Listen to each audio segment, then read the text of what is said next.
Wow. Ooh, excuse me. Hello? Hello? Hello. Hi. Ugh. I am back home now, and am not less sick, but I'm more sick. It also appears as though the sickness has transferred down to my model, so that's always fun. But yeah, welcome to the. Whoops. No. Nope. Hold on. Back to the menu, please. Yes. Um. eh. Yeah, I am back home. Probably, I'm probably less sick than I was the first time, but I'm coughing more. So, apologies ahead of time for that. It's also warm, so I'm gonna turn this on. If you hear the slight noise of a fan, well, you know where it's coming from. There's a fan. I have a fan now. I've had a fan, but I remembered I had a fan. But yeah, I think we're just gonna do the thing. So we're just gonna jump straight into the endings because I can't do a full analysis until we know the endings. Um, I want to do these in order. What was the next one that I had written down? Ah, yes. Cool. Um, wow. Even though I knew this is what I was going to do first, I still don't want to. Hold on. I'm gonna stall and make sure that I have my monitor correctly configured. And oh look, it is correctly configured. Wonderful. I mean, yep, here we go.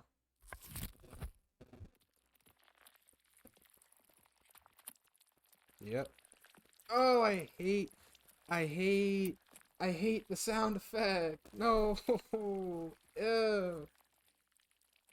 I hate the sound effect. I hate it. I don't like it at all. Hmm. Let me see if I can remember his name. I, I plant the knife. Grace's neck blossoms red. It's the third time I've seen this strange sort of fountain. I forgot how pretty it was, but the smell is still awful. Anna crouches down next to me again. You did well. Your shoes are wet. It doesn't matter. Now that you've come back to me, nothing else matters. I love you. And in this ending, we do not kill Anna. I love you too.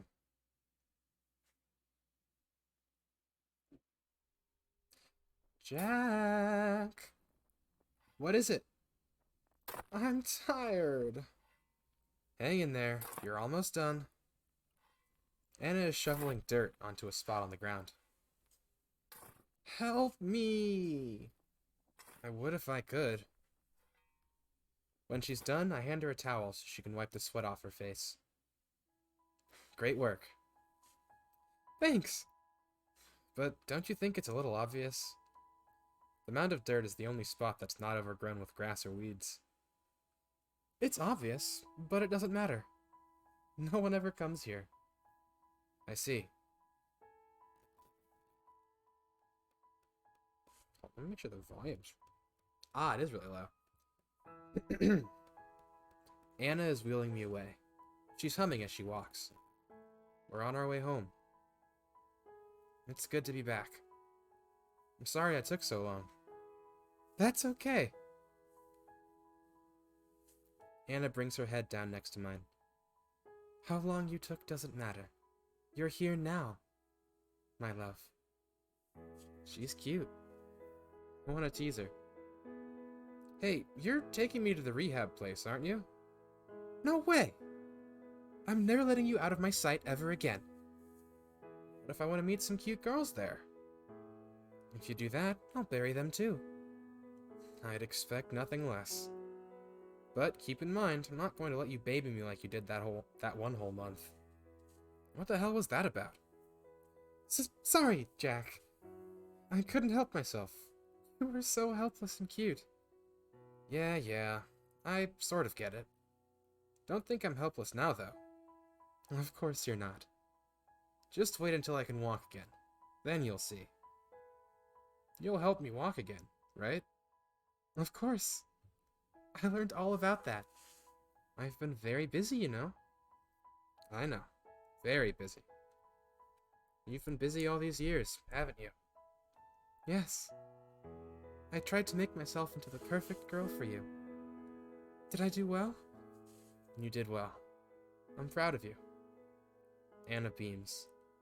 You must be disappointed, though. All you get is me. That's not true. You're perfect the way you are. You can't not be perfect. Oop, wrong button. That's what you showed me that night. You were like an angel of death. You were just... Anna sighs with pleasure. She's not looking at me. Her eyes are closed. Hurry up, Anna. It's cold out here. Yes. Don't worry. We'll be home in no time. I can't wait. Anna pushes my wheelchair forward. We're going into the life I chose for us. 2 wolves in a world of sheep. I'm assuming this is where it ends, but it might not. Ugh. There might be also a post. Yep, this is where this one ends. I mean, yeah, this is pretty much what I expected.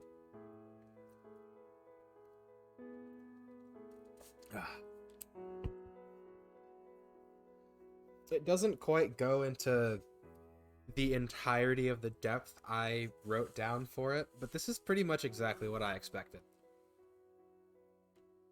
for this particular ending.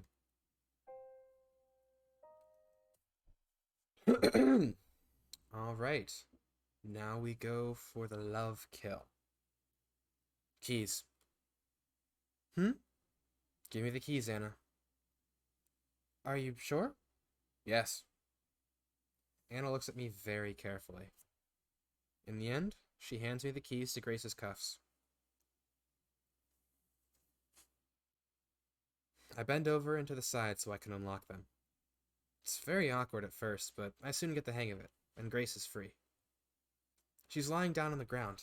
I think she's asleep. I touch one of her wrists where the cuffs have dug into her skin.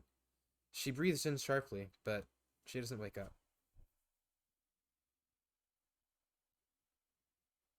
Hold on, I gotta write this message.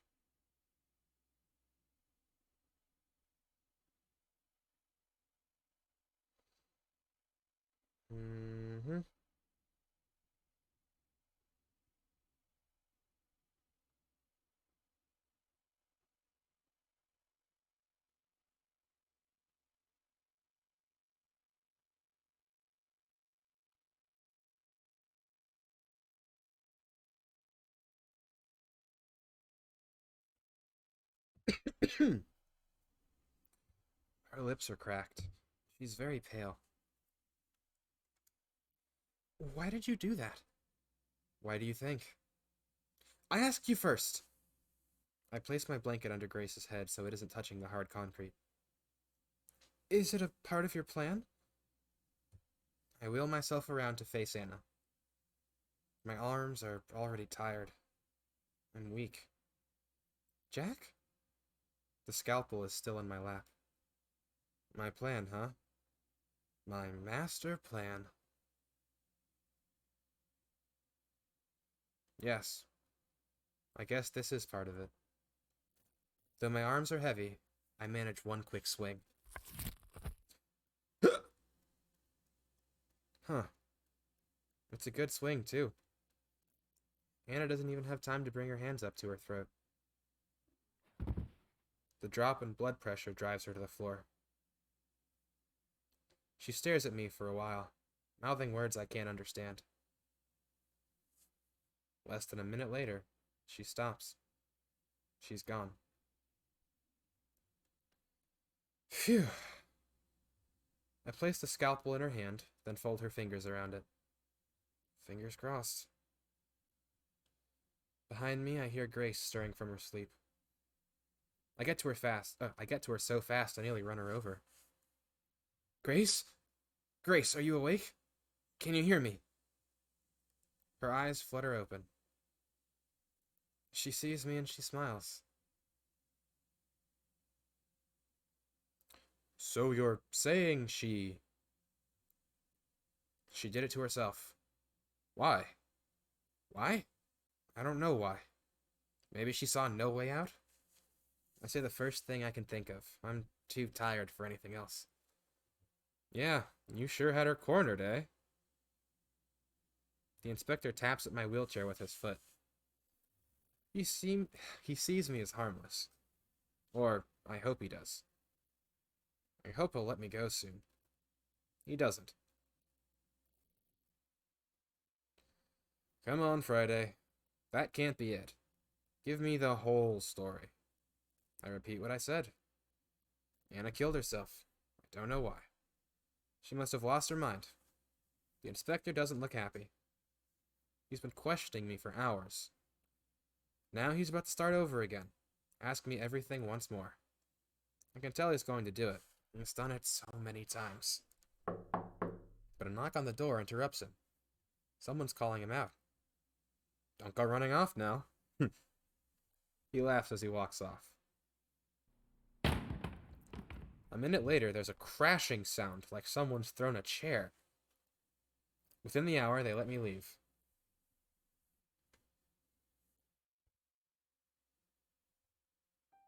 I'm visiting Grace in the hospital.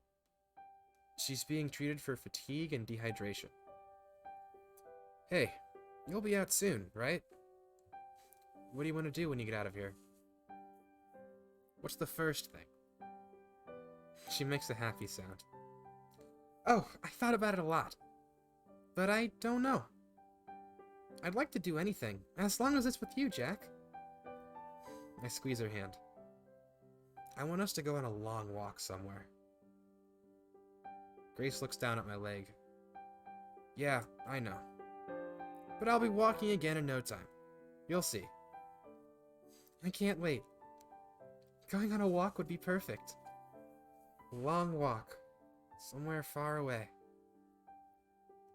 Even when she smiles, she doesn't show much teeth. She must be self-conscious by how she looks with 4 of them gone. I don't remember all that well, but I think at least one was a front tooth. Poor girl. Hey, Jack? Hey. I know what you did, you know. What? I saw everything. You saw what? She brings a finger to one side of her neck and slides it across to the other. I saw that. The meaning is clear. And? Thank you. I hoped for so long that you'd come to save me, and then there you were. You were so brave. It was amazing. I never could have done that. That's it? That's it? Wait, were you worried I'd tell someone? Jeez, you should know I wouldn't do that. It was my idea to kill her in the first place, remember? And I love you too much to tell on you anyway. I told them Anna killed herself. That's why you put the knife in her hand, isn't it? That was very clever of you. And now she's gone, and there's nothing in our way anymore. Isn't that amazing? Yeah. Hey, Jack! I did think of something to do when I'm out, after all. What's that, Grace? I'll hold you close, and I'll never let go of you, ever again. She's got the most innocent smile I've ever seen. I see. Well?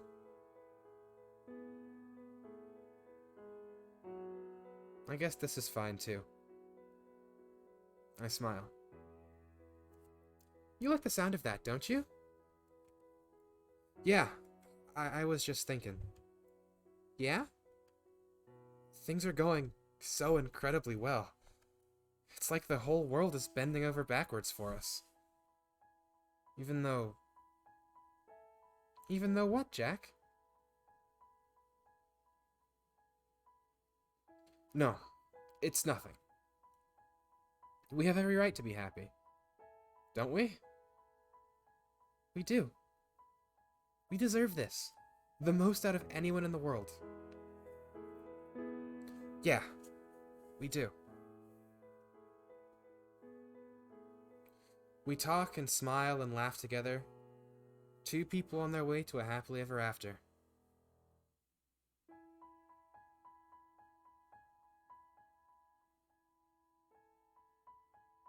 Is that where it ends? It is! Oh dear!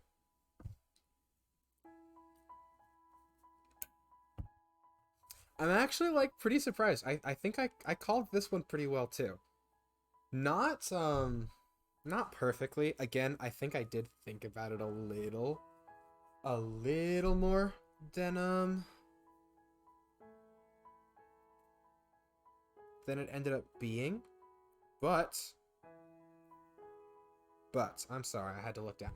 But, I think I had this one pretty well predicted. I'm pretty happy with how it looks. I forgot how short the ending screen or the credits were. Excuse me. All right, and now for the final, most bleak ending. I plant the knife. Grace's neck blossoms red. It's the third time I've seen this strange sort of fountain. I forgot how pretty it was, but the smell is still awful. Anna crouches down next to me again. You did well. Your shoes are wet. It doesn't matter. Now that you've come back to me, nothing matters. I love you.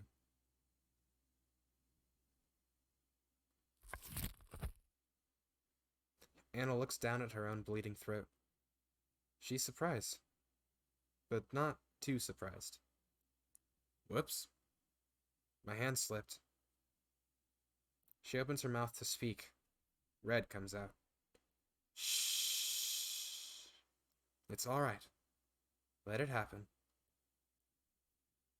Anna reaches out to strangle me, to caress me, but her hands fall short.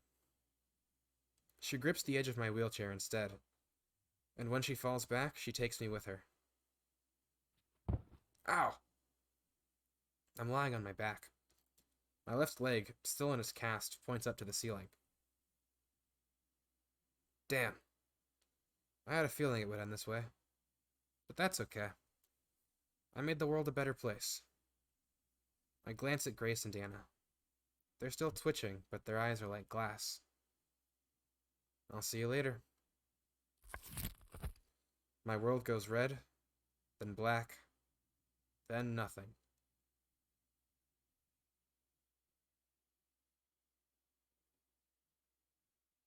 I'm assuming the credits are about to roll in complete silence. Yep. And, yeah.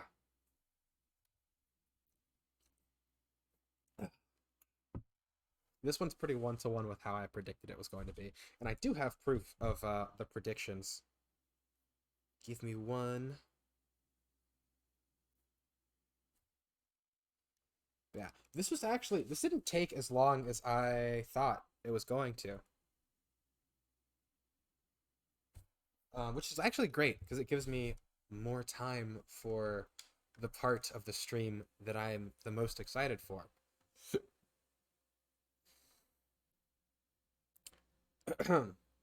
uh, Again, just kind of like, oh wait, there's help? Oh, this is just...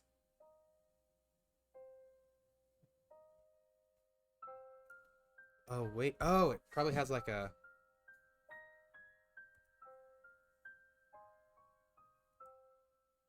self-voicing enabled. Oh. Self-voicing disabled. Oof. Okay, yeah, that's... that is that. I'm really curious. Really curious. I want to see if I can find this guy on anything else. Because, ooh. I don't know how I got to where I am. But okay. Strange though it is.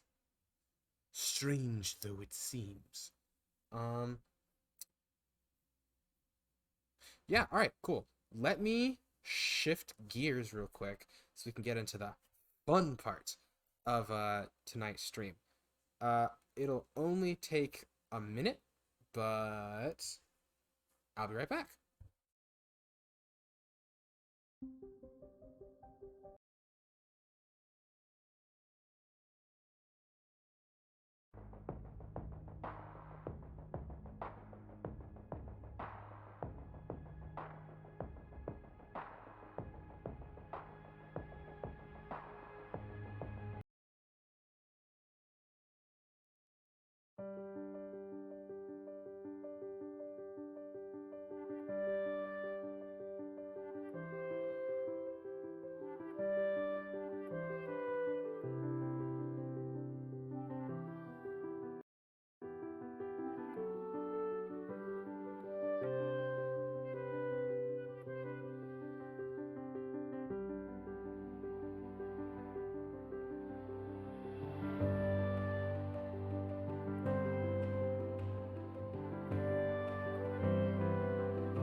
Testing. Testing. Okay, cool. That sounds like it's working. I just realized that there may be things I forgot to attach to the new scene. It's fine though. It's fine though because everything can be fixed easily. All right, cool. I think that's everything. Also, this music goes a lot harder than I remember it being, and that's a little too much. I just needed some. Oh gosh. Okay. I might have over prepared in the wrong way.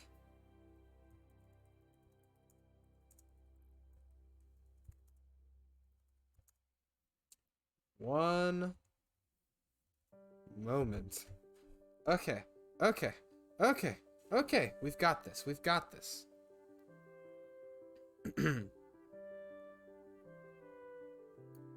All right.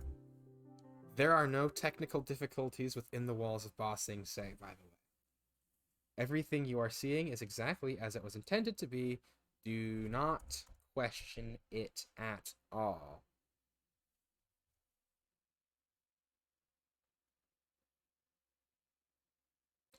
Uh, um.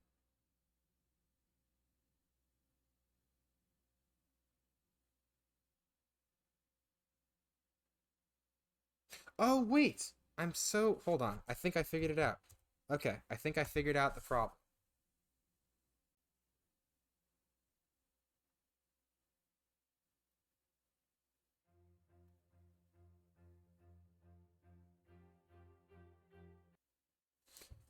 Yeah, just give me 3 seconds to figure this out.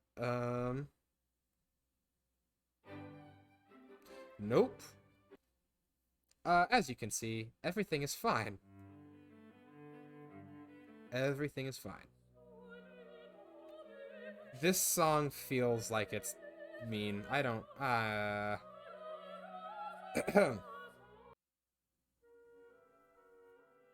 nope.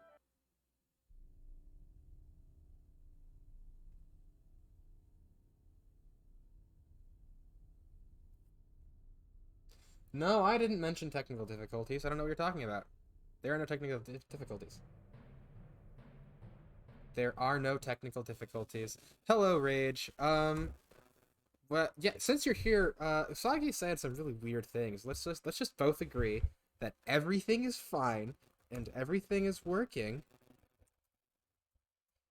and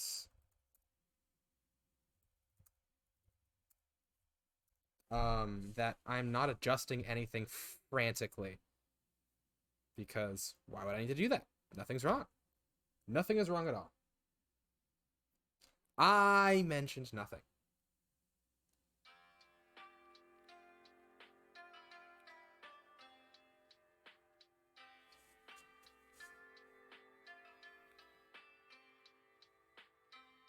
Does this work? How about this one?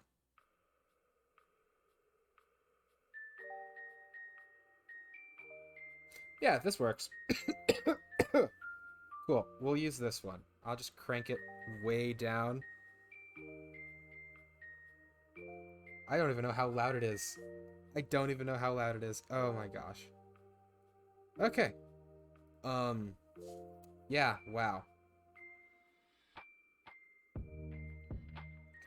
Alright, cool. Okay. Okay. We got it. We're doing great. Hold on, let me... Well, I think I'm too wide. Hold on, let me shrink a bit. Oop.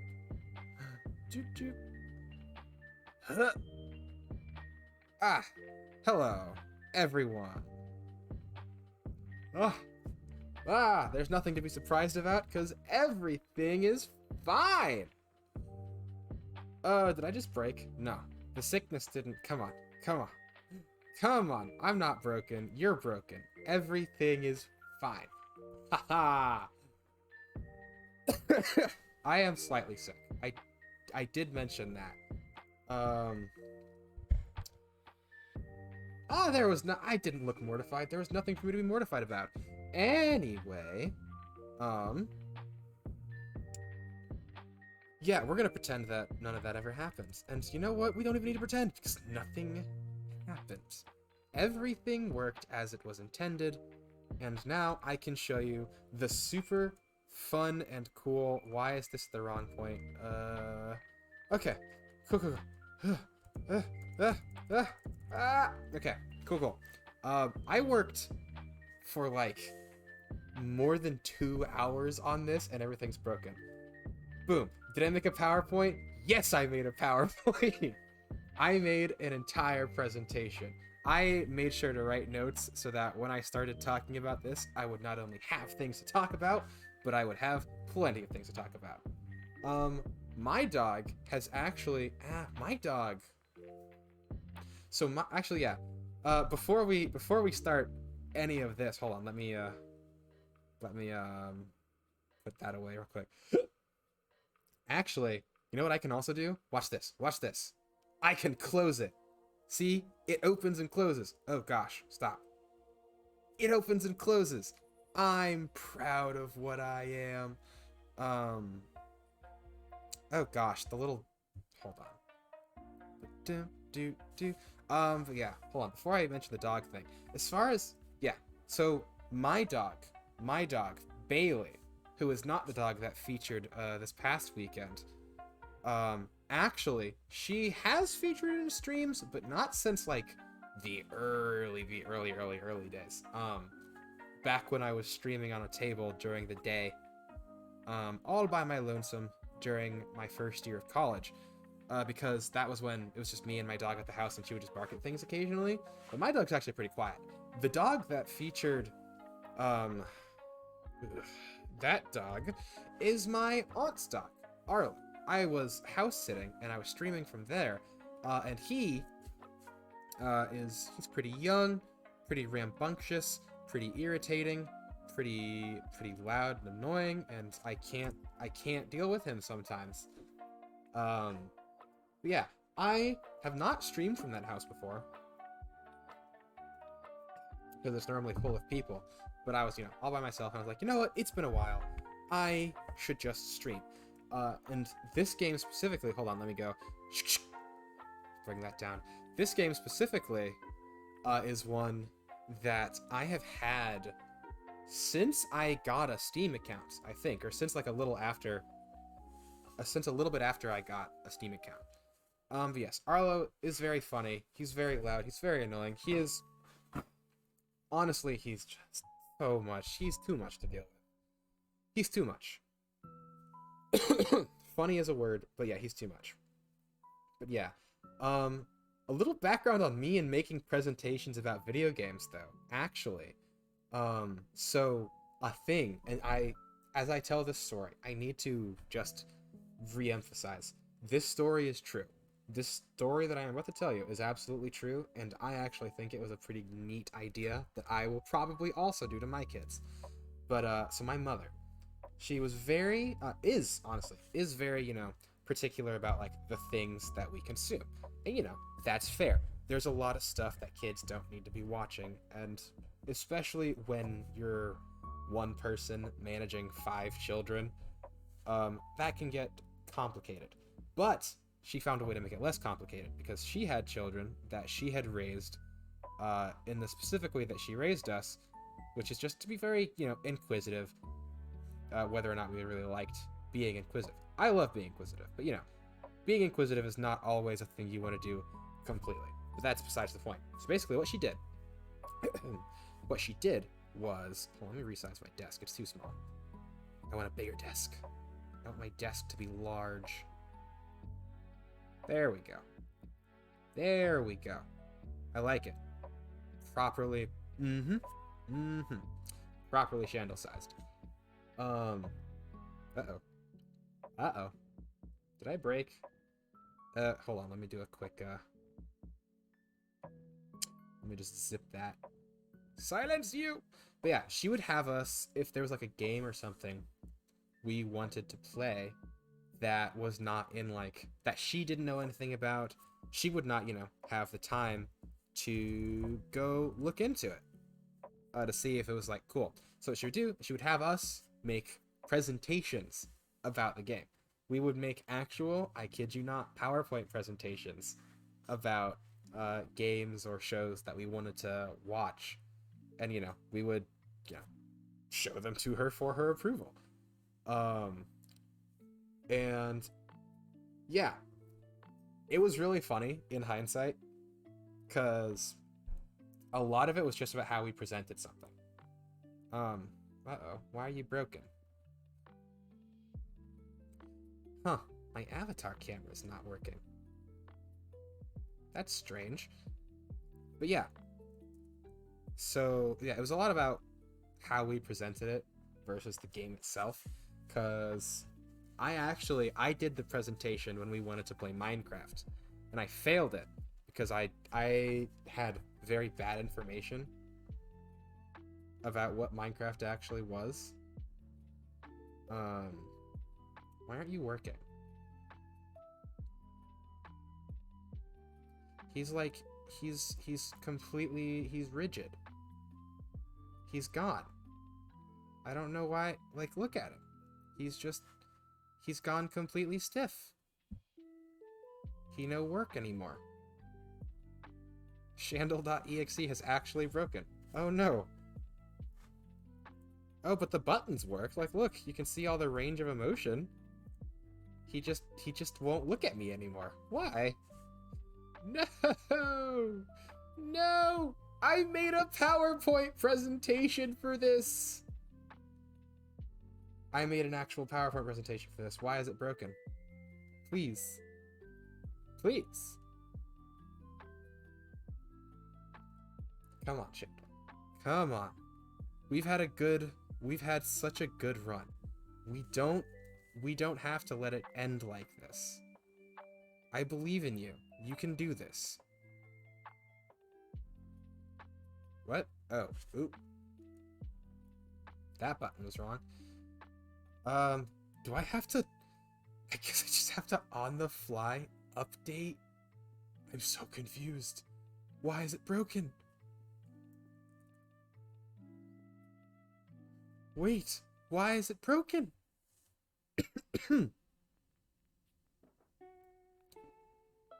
I don't know what happened, but VC Face has just completely stopped working. Like, it's just... it no work. There's literally no way for me to articulate what is going on other than VC Face just no longer works. Which is shocking. As someone who kind of relies on this.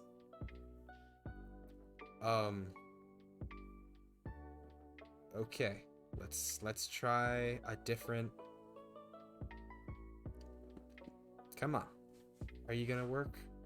Are you gonna work? I believe in you. Come on. Come on. Huh.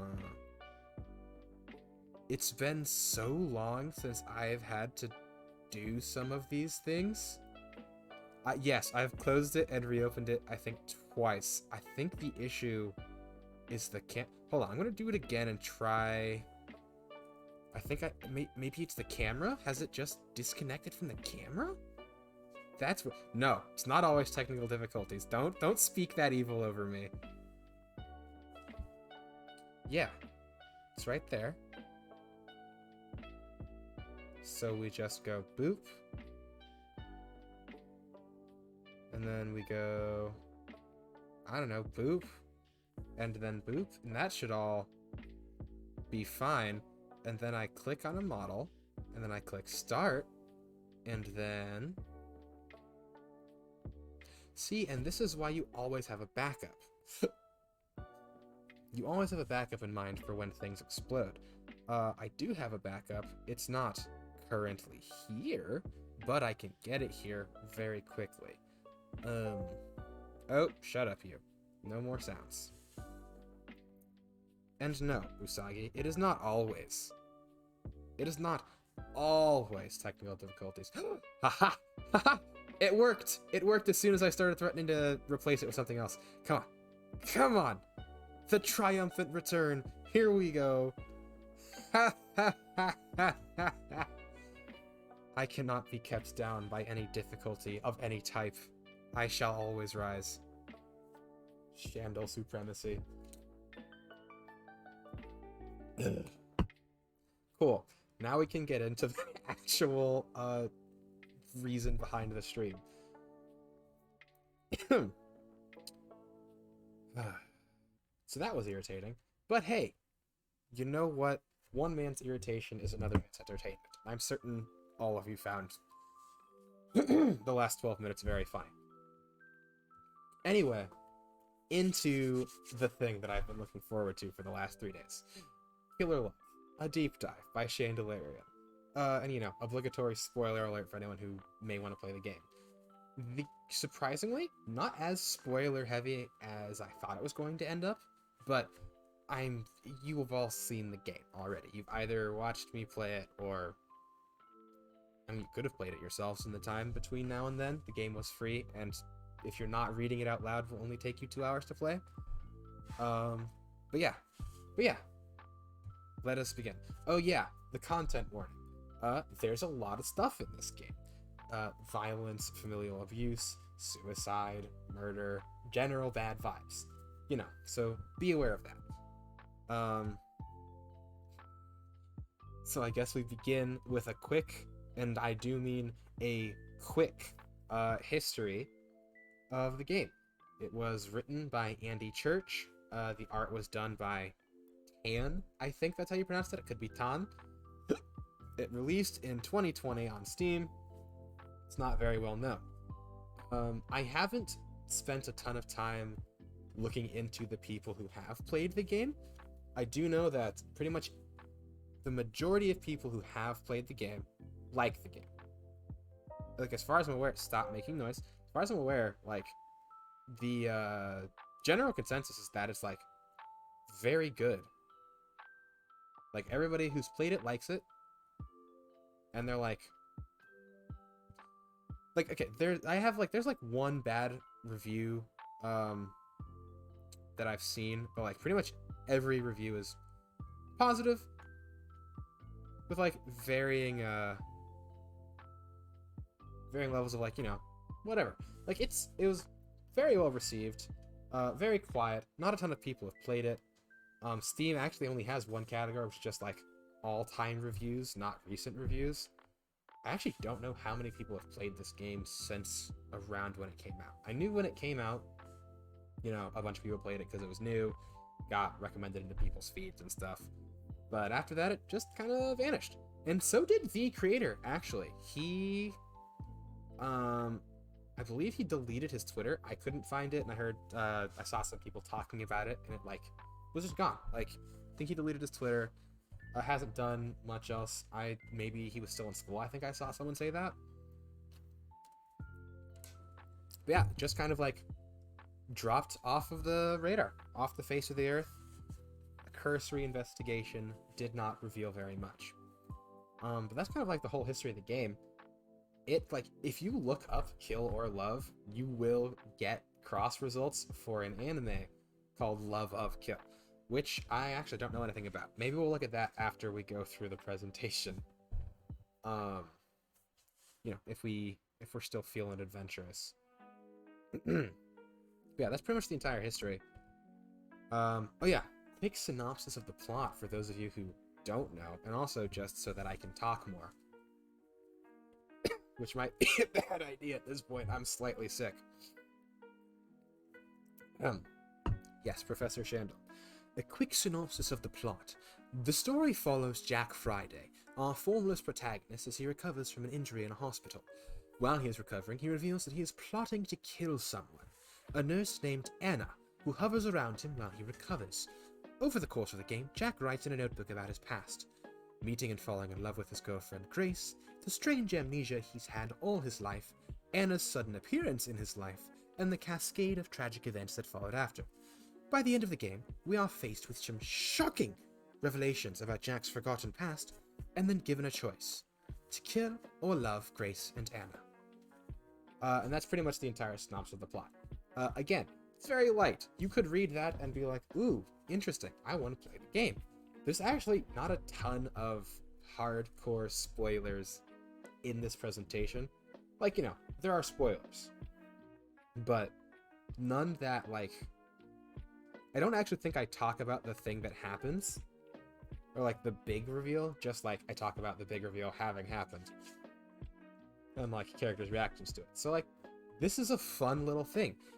If you are the 0.01% chance person who has no idea who I am, is seeing this either now, in the future, or I don't know, in the past through time shenanigans, and you hear me talking about this game and you think it's something you'd like to play it. It's completely free. I think it's almost criminally underrated. It is 100% deserving of, you know, a shot in the spotlight. It reminds me a bit of the other visual novel that I finished recently, which was Corpse Factory. But we can get into the similarities between that later. That would have been a great slide to add on similarities between this and other things. Well, that's for future me to think about. But anyway, a quick breakdown of the characters. We have Jack Friday, our protagonist. I'm also realizing that some of the text at the bottom is getting cut off, and that is definitely going to be a problem. But we'll worry about that later. So what do we know about Jack Friday? Well, first off, he has no face. This picture is not of him. This picture is of a character from an anime.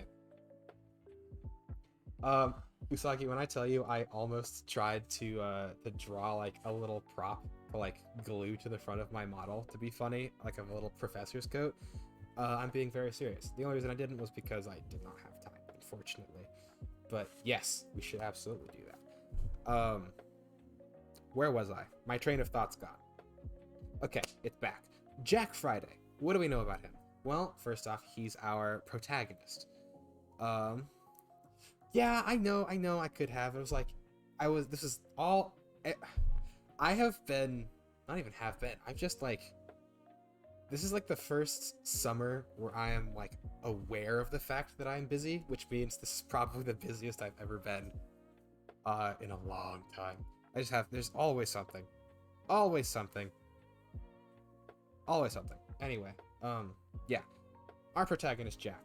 He's gruff, standoffish, a bit of a loner, has a fear of forming relationships, fear of abandonment, a quite traumatic past, and amnesia. Hello, amiibo. Have fun lurking.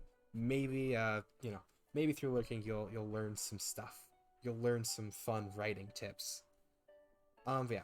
Jack, as a protagonist, is actually, like, very cool. He's one of my favorite iterations of the kind of, the faceless protagonist trope. And the faceless protagonist, even if you don't know the trope by name, you know what a faceless protagonist is. If you've watched any amount of anime, honestly, if you have read a large percentage of American, not even American, of just like Western romance fiction, you will understand what a faceless protagonist is. If you've ever played a visual novel, you will also understand that. Oops, sorry, I was fixing the cord on my fan because it's warm and I want my fan on. But yeah, quick rundown. The faceless protagonist is just like the protagonist that you can very easily embody. Characterized typically by not having much in the way of a personality, like Joker from Persona 5. Joker from Persona 5 is actually a very good example of a faceless protagonist. Because Joker from Persona 5, if you actually think about it, does not have a personality. He literally exists exclusively for you to control. Another example is kind of like Link from Legend of Zelda is another kind of this type of protagonist. Not so much faceless, but like he exists to be an avatar. Now, Link is one of the better examples of this, and Jack is kind of in this same category. Like they are what they are. They exist for you to put yourself in their shoes. But these types of faceless protagonists, his voice lines mean nothing to you. Joker's voice lines,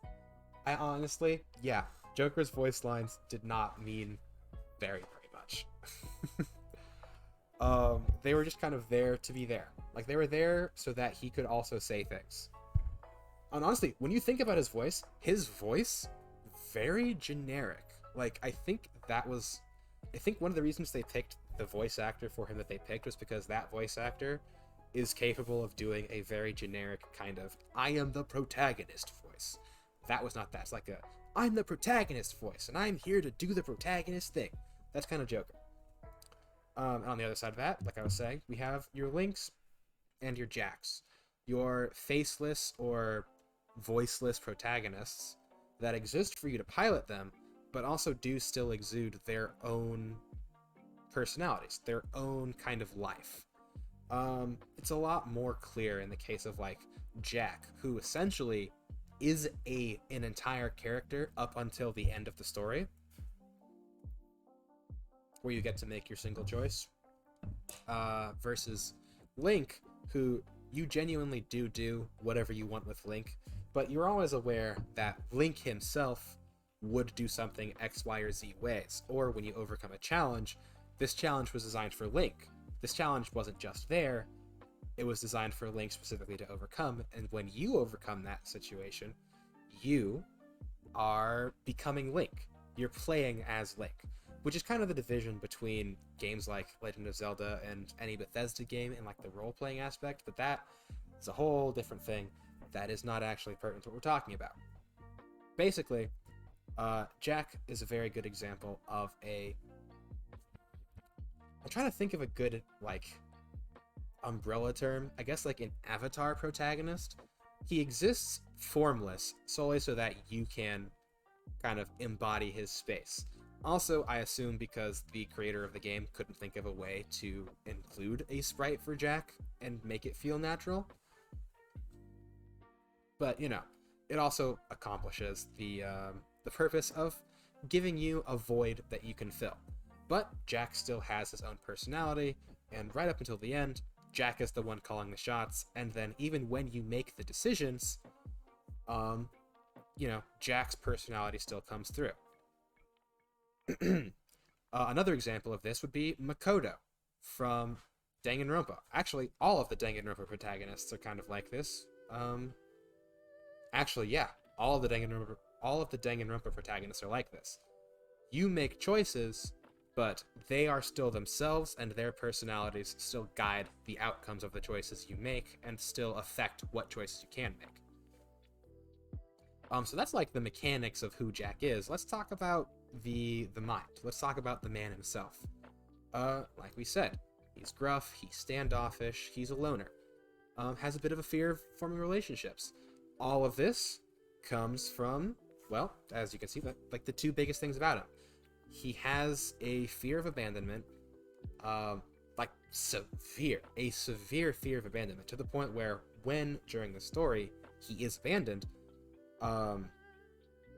like it crushes him. It completely breaks him. He is incapable of functioning because abandonment is such a deep-seated thing for him. It's such a hurt that being abandoned just causes him to shut down and attach to the nearest thing that will let him attach to it. And all this comes from his traumatic past. You know, he was severely abused by his parents, and it messed him up very, very badly, to the point where it led directly to the things that he would later do. Ow. That was an overturned table. I hurt my hand. But yeah, the trauma from his upbringing with his parents led directly into the inciting incident for the entire story, which led to his amnesia and to Anna's eventual psychosis. Not psychosis, her psychotic nature.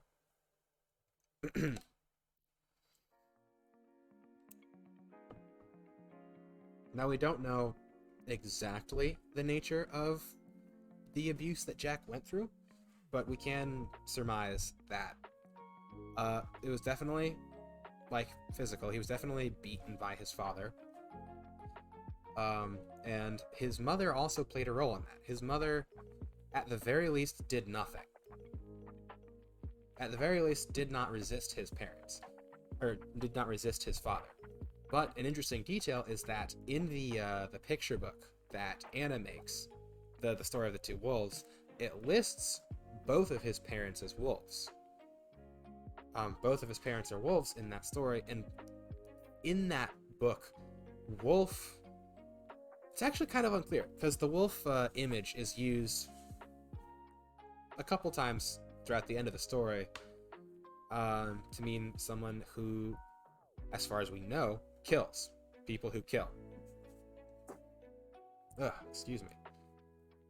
So, like, if we just take that at face value, we can assume that his mom also contributed to Jack's kind of twisting.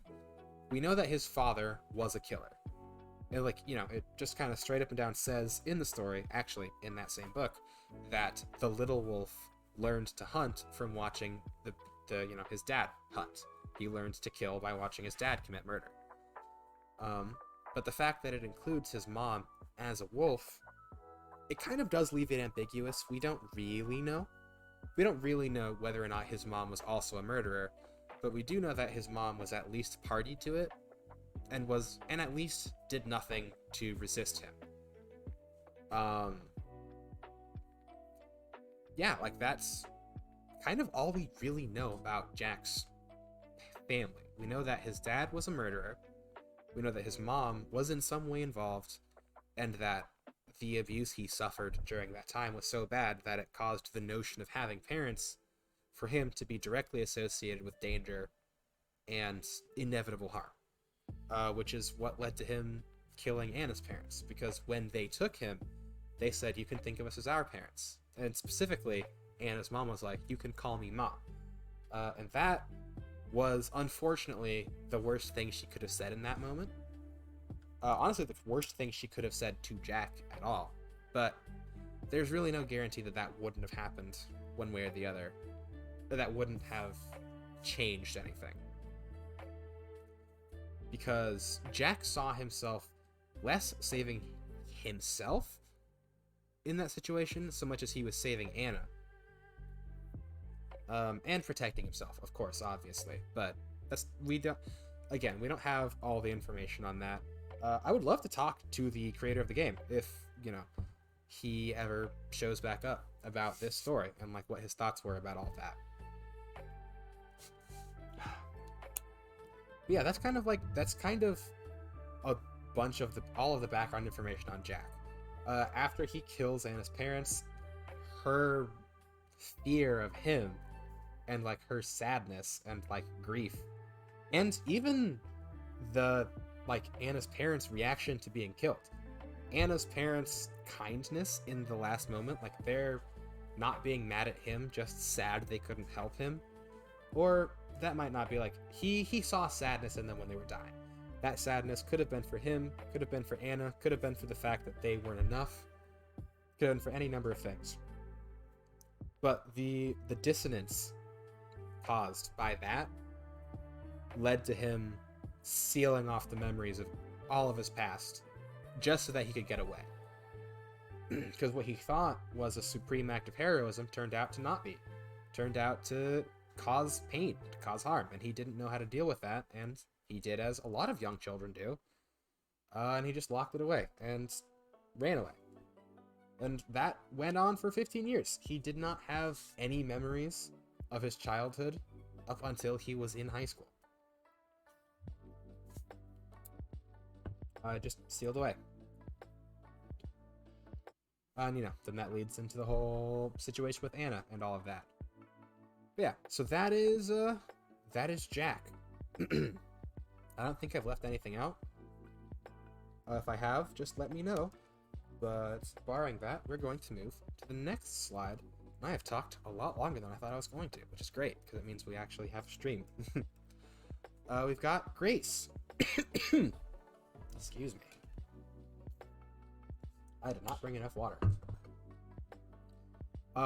Grace is probably the most interesting character of the three for me, for one reason, and that is because we know the least about Grace for the things that she does. So, what do we know about Grace? She's a ray of sunshine, obviously. And that's kind of like reflected in her design. Like, her design is very approachable. She's smiling, happy, very open. She looks huggable, honestly. Like, that's just kind of like her personality. She's very soft. She's, ray of sunshine. She's very kind, and she's very trusting. Well, actually, I don't know about trusting. She is not afraid of being hurt by people. But that doesn't necessarily mean, that's not necessarily what it is. It could be that she's just not afraid of being hurt because she doesn't think she can be hurt anymore, or she's been hurt to the point where she knows that she can deal with it. Yeah, like again, Grace is the character we probably have the least information on for the things that she does. But like the little tidbits we do have are very very interesting. She's a very classic kind of secondary character. She's not secondary. She's a very much a supporting character. Her entire role in the story is to support Jack, is to be Jack's kind of anchor. She is kind of truth. Whereas Anna represents the darkness in Jack and the lies that he has to tell to live, Grace represents the opposite of that. She represents the light in the world, the light that Jack can still find. A light that he pushes away at times, but one that is always there for him. She represents truth. She represents facing her demons. Actually, I wrote down here, her coping mechanism is to fight her demons. That's highlighted in red for a specific point, but right now we're talking about kind of her like mechanical role. And like, yeah, like she's the primary positive advocate for Jack facing his past, for Jack getting that closure. Yeah, like that's just kind of like the role she serves. She is kind of, to use a really bad analogy, she is the door of truth and Anna is the door of lies.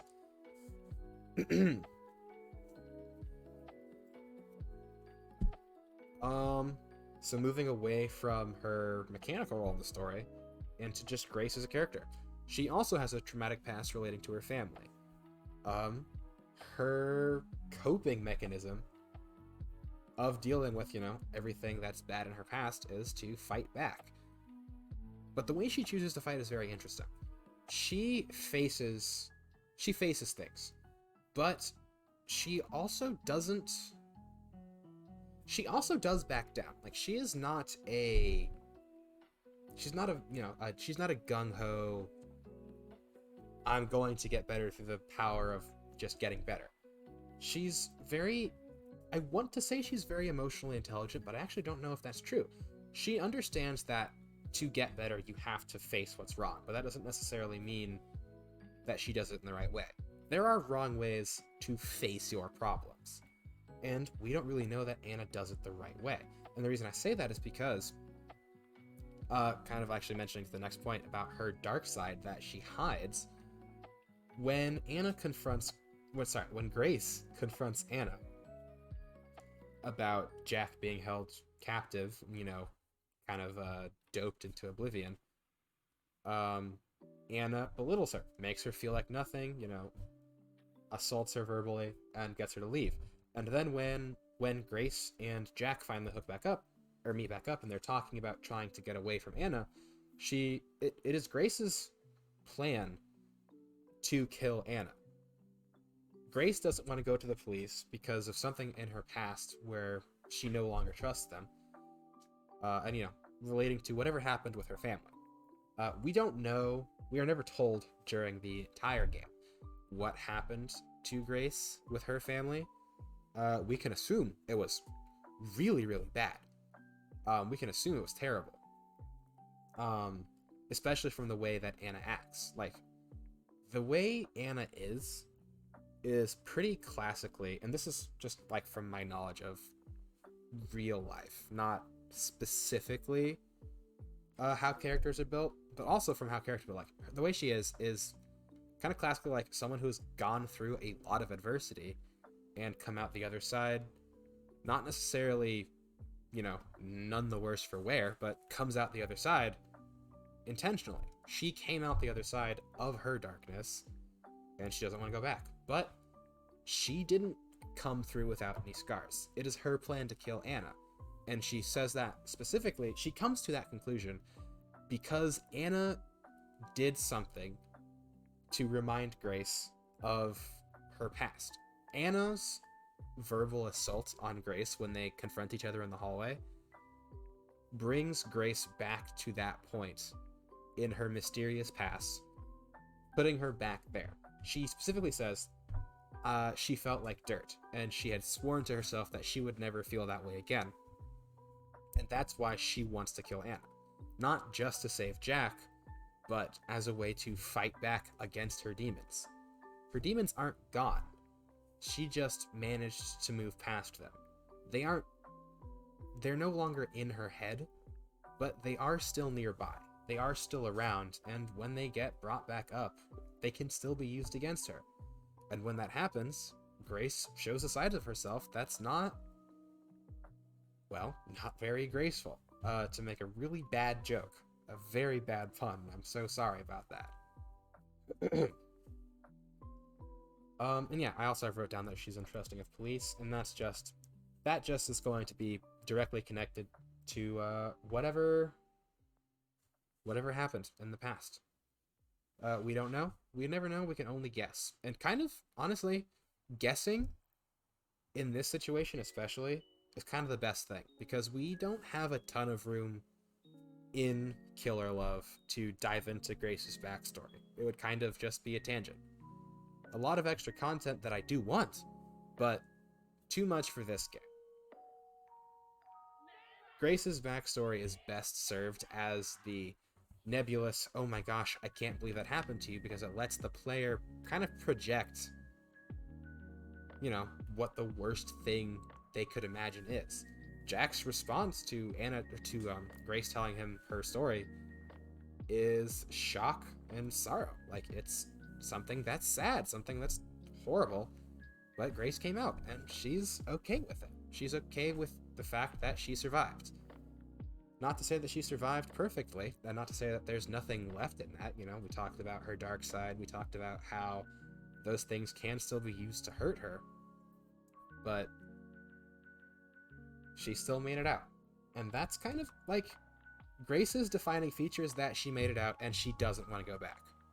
She faced her demons, made it out, and is characterized by, both positively and negatively, by her desire to stay got out, to stay ahead of her past, to stay ahead of her demons.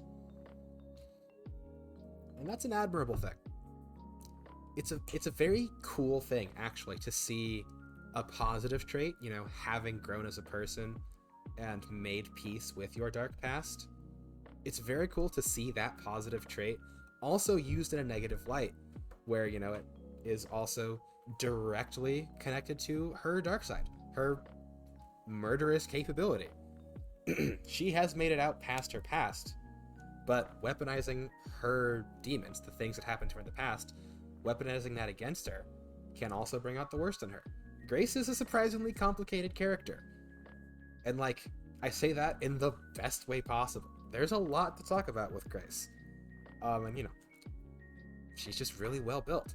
She's just really well put together. And I really love how she fits into this story.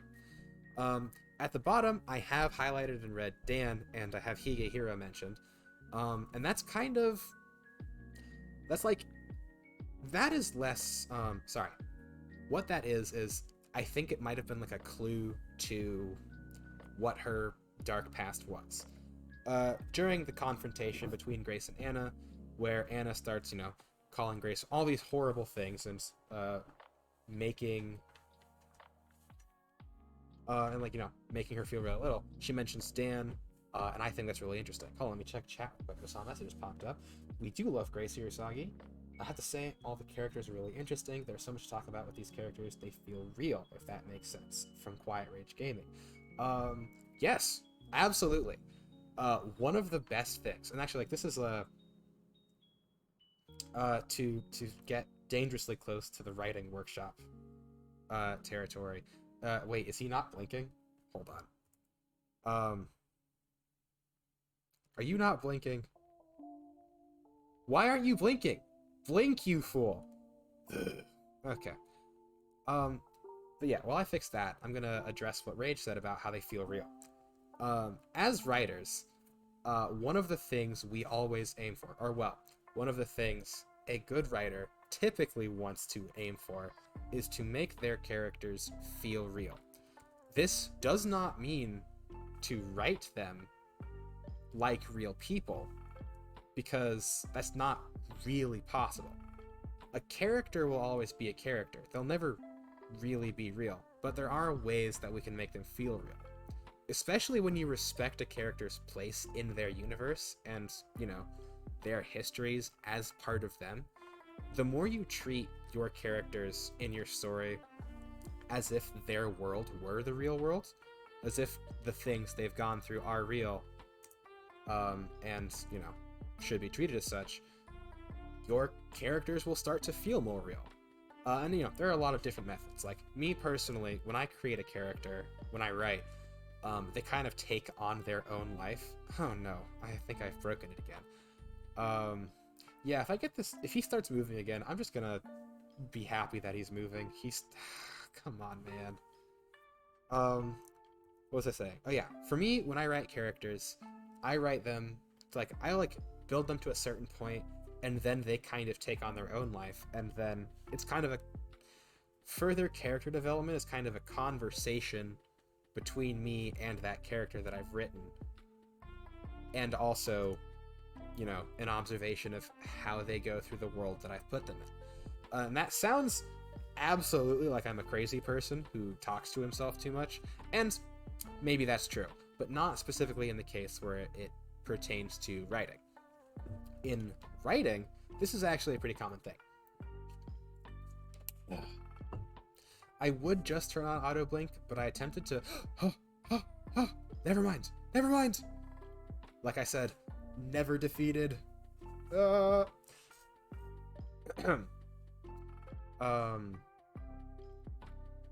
yeah, I genuinely, it was working, and now I think it stopped working, and I'm just sad now at this point. But yeah, when writing characters, it is best to fully immerse yourself as the writer into their world and kind of interact with them on a person-to-person basis, so that you can learn more about them on their terms. That's how I write, and that's a pretty common method. I know that there are other methods, like some people just write characters mechanically, and that's a completely valid way. Like, some people just have that ability. For me, it's a little different. Let me turn this off again. Yeah, for me, it's a little different, but for other people, you know, it's more mechanical versus the, I don't even know what to call the method where you pretend they're real, but yeah. Yes, the return of Soulless Chandel. I thought we were behind this, or thought we were past this, but who knows. Come on. Come on, guy. Alright, auto blink is on.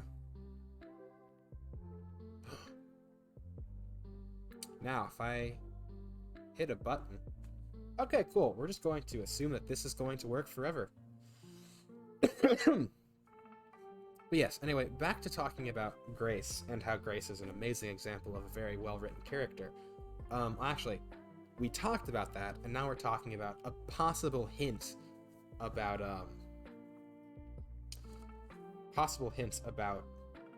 her past. Unfortunately, they don't. I did go through the endings at the beginning of the stream. We can go through them again. Like, they're all very short. I do not mind going through them again after we're done talking, especially since most of you weren't here. But I can dash your hopes. I'm sorry. They don't actually talk more about her past in any of the endings. We do get to see, you know, more of her personality. But that's just like, just kind of like as a natural outcropping of the situation that she's in. It is disappointing. And like, that's one reason that I would really like to track down the creator of this game. Because like, I just want to know. I have a theory. That's a theory I was about to talk about. But like, I don't know. But yeah, anyway, my theory, and why I have Dan highlighted down there. Again, I could be wrong about his name. I think Dan is the name of the old guy who worked at the grocery store that she is staying with after she leaves Jack. But I have no idea. But yeah, so the reason Dan is highlighted there, and I mentioned Higehiro, is because it was Dawn. Cool, it was Dawn. Dawn's a much more old person name. Yeah, the reason I have that highlighted down there is because she's talking about Anna when she's, you know, yelling at Grace. She's talking about how she believes that Grace is sleeping with Dan to stay with him. And that actually, you know, reminded me of a show that I had watched, an anime called Higehiro, where a similar situation occurs where there's a character who, she's run away from home, and, you know, she sleeps with a bunch of different people to stay with them. It's actually a really sad story. It's a really well-written show, and I highly recommend it. Highly recommend Higehiro. The full name of the show is, let me see if I can remember the whole name. The whole name is weird. The whole name of the show is I got rejected, so I shaved and took in a high school runaway. Um, yeah, that's the whole name. It sounds really weird. It sounds not great. It's actually very, very good, and I liked it a lot. The only thing I didn't like about it was at the end, there was a little bit of ambiguity about something that I thought was really important. But, um, yeah. It does sound really weird, but it is one of the most wholesome things I've ever seen. It's like, it's honestly kind of beautiful. I'm pretty comfortable saying, like, it's kind of beautiful, because, like, the entire point of the show is, you have this girl who's run away from home, and she's doing a lot of, like, really bad things to stay away from home. Then this guy who takes her in, he takes her in and then kind of raises her, kind of takes the place, like, kind of acts as like a surrogate father type figure. It's like there's a lot of redemption. There's a lot of kind of like the coming together of people. It's like really nice. I like it a lot. And the ending was good. There's just one little detail that was left really ambiguous, and I wasn't happy about that. But, that's neither here nor there. The specific relation to Higehiro to this is because Anna talking to Grace reminded me of that situation in Higehiro. So I wonder if there was a point in time where Grace was forced to sleep with a bunch of different people for whatever reason, either by her family or trying to get away from her family. I don't know. That was just like a little detail that I remember hearing, like it sparked a thing in my mind, and I was like, that's really curious. It's really interesting. I really wish I knew more about Grace's backstory, because like I just really want to know. I just want to know. But it's very uncertain whether or not we will ever actually know. If we're talking about anime with weird names, I recommend When They Cry. I think I know what that one you're talking about. Is that Higurashi? Is that like the horror one? If it is that one, that is something that's on my radar and I would like to watch. I am just really nervous about it because, and I know this is going to sound weird, I'm actually not very great with horror stuff. I know. I've pretty much exclusively played horror games for the last year of streaming, but I'm actually quite fragile and have a very weak stomach. But I've heard Higurashi is really, really good. It's very good. Highly recommend. Yeah, like I've heard it's really, really good, and I really do want to watch it or maybe play the visual novel. I just also heard that it's really brutal. And it just made me nervous. We can watch it on Discord sometime if it makes you more comfortable. I guarantee you, I will be the same level of freaked out if it's me and horror stuff is a very long story. But like the short version of it is like I can tolerate pretty much any. Here's kind of like the thing, and this is true for pretty much any genre of anything. If I get hooked on the story enough, I can make myself put up with almost anything. Because I'll just be hooked on the story. What's a good example of the first time that happened? I mean, a good example of the first time that happened would be Attack on Titan. When I watched Attack on Titan the first time, and this was the first time I had ever seen anything that violent when I watched it the first time, but I was so hooked on the story that I just kind of powered through. This was also like during my anime awakening, so like I had just been like opened up to this wide world of Japanese animation, so that was like part of it. But Attack on Titan was just really interesting, and I was super, super hooked into it. I'll feel the same about Higurashi. I know I will. It's just like the thing where I can put up with anything. It's like I will get through anything, but I still take the damage. Like when in season 1, I think it's episode 3 or whatever, when they all start dying. I think I had to pause the episode at some point. Yeah, you made me go off subject, but it's fine. I think I had to pause it at some point. Just because like I was like so whacked out. But yeah, we've gone so far off subject. Let's get into Anna. Jeez. Yeah, we've got another slide. We've got Anna. Oh wait, no, the slides. Hold on. Hold on. The slide's not fit. The slide doesn't fit. Hold on. I gotta make it go away. I gotta make it go away. Alright, cool. Boo! Boo! Rude. Yeah, let me just shift this up a little bit so that you can see it in the slideshow.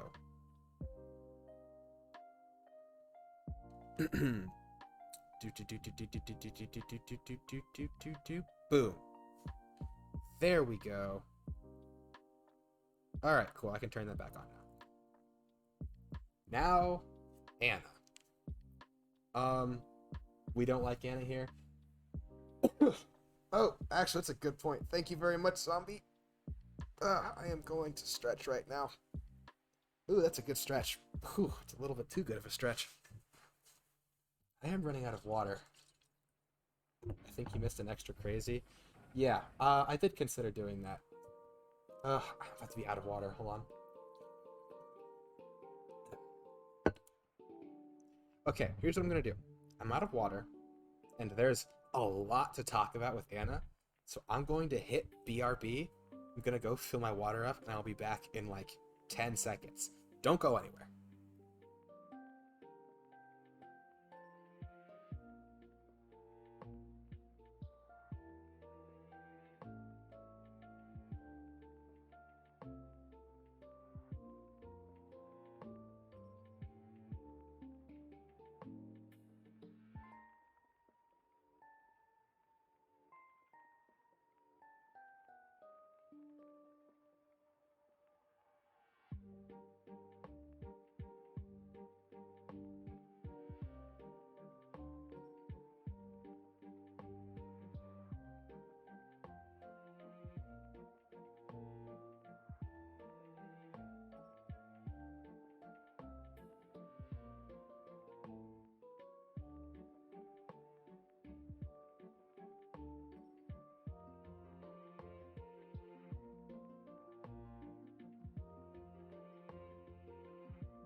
I'm back with water. Wow. You know, you never really appreciate a thing until you need it desperately.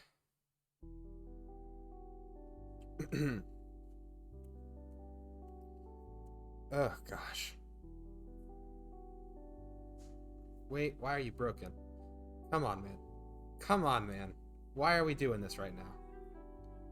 Hold on, let me argue with my body real quick. Come on, dude. You're making me look bad. Come on.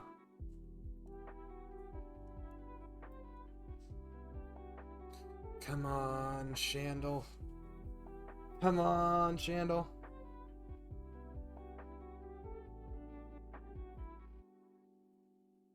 Argue with my body, Shandel 2023. Yep. Yep. Ignore the coughing, I'm fine. There is only an average amount of death going on behind the scenes here. Enjoy this, no copyright Naruto music. While me and my, plotting it out. I'm really glad that this is y'all's opinion of Anna, because Anna is a very particular type of character which I really like. And especially like dissecting. They're very interesting, and I will explain all of what I just said as soon as my body resyncs with my soul. Please, please, I'm begging you. I never ask you for anything except for you to work, which I feel like isn't that necessarily, I don't think that's a crazy thing to ask for. Like, ahaha, thank you. Thank you so much. I appreciate your continued support and continued labor. Alright, cool. Now that that's done with, Anna. Anna. What do we know? Ooh, excuse me. What do we know about Anna? She's crazy. She's a little bit psycho, and she's crazy. Now that that's been established, let's go into the whys. Let's go into the who's, how's, and what's of Anna. And my aim by the end of this little presentation on Anna specifically is to not necessarily change your opinion on Anna, but to make you feel a little bit sorry for her, to make you understand that it's not really her fault that she is the way she is. To give you some context, to give you a little window into the soul of this absolutely broken person. She's just crazy, but it's not her fault that she's crazy. Add another crazy to the list. I don't think I can edit it on the fly. Or, well, I could, but I'm not going to, because I'm worried it would explode. But yeah, what do we know about Anna?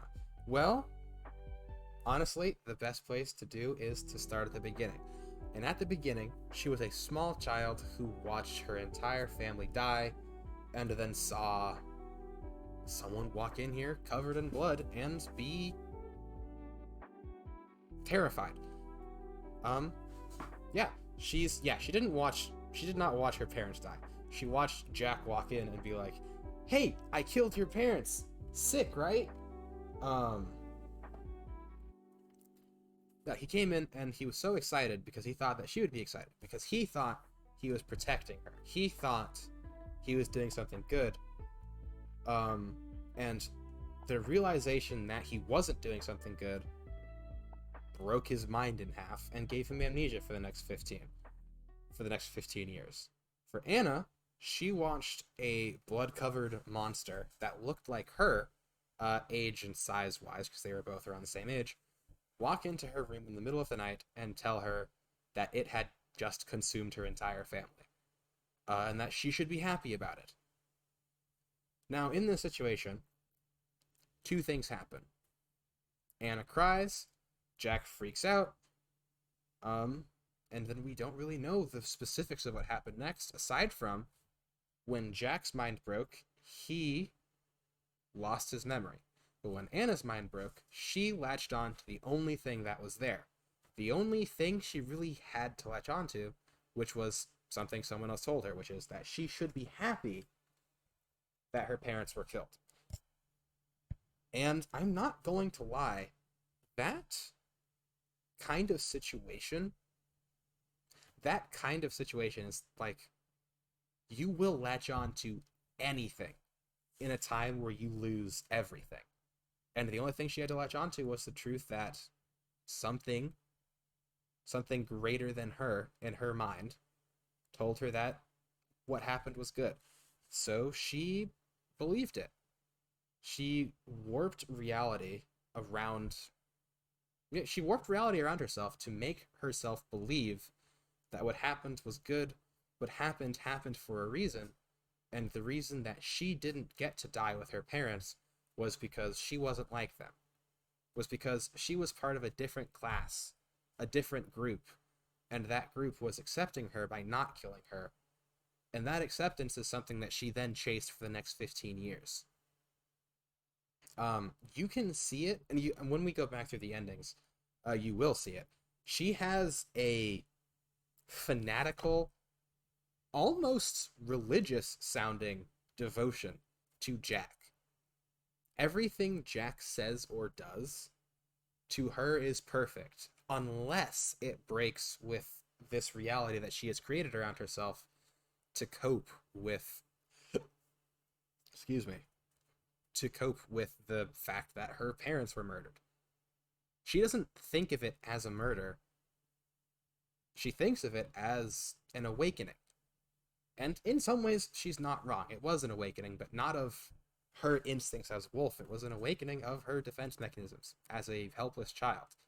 She didn't want to feel helpless. No one wants to feel helpless, and that's why she became the way she is. Now, all that being said, even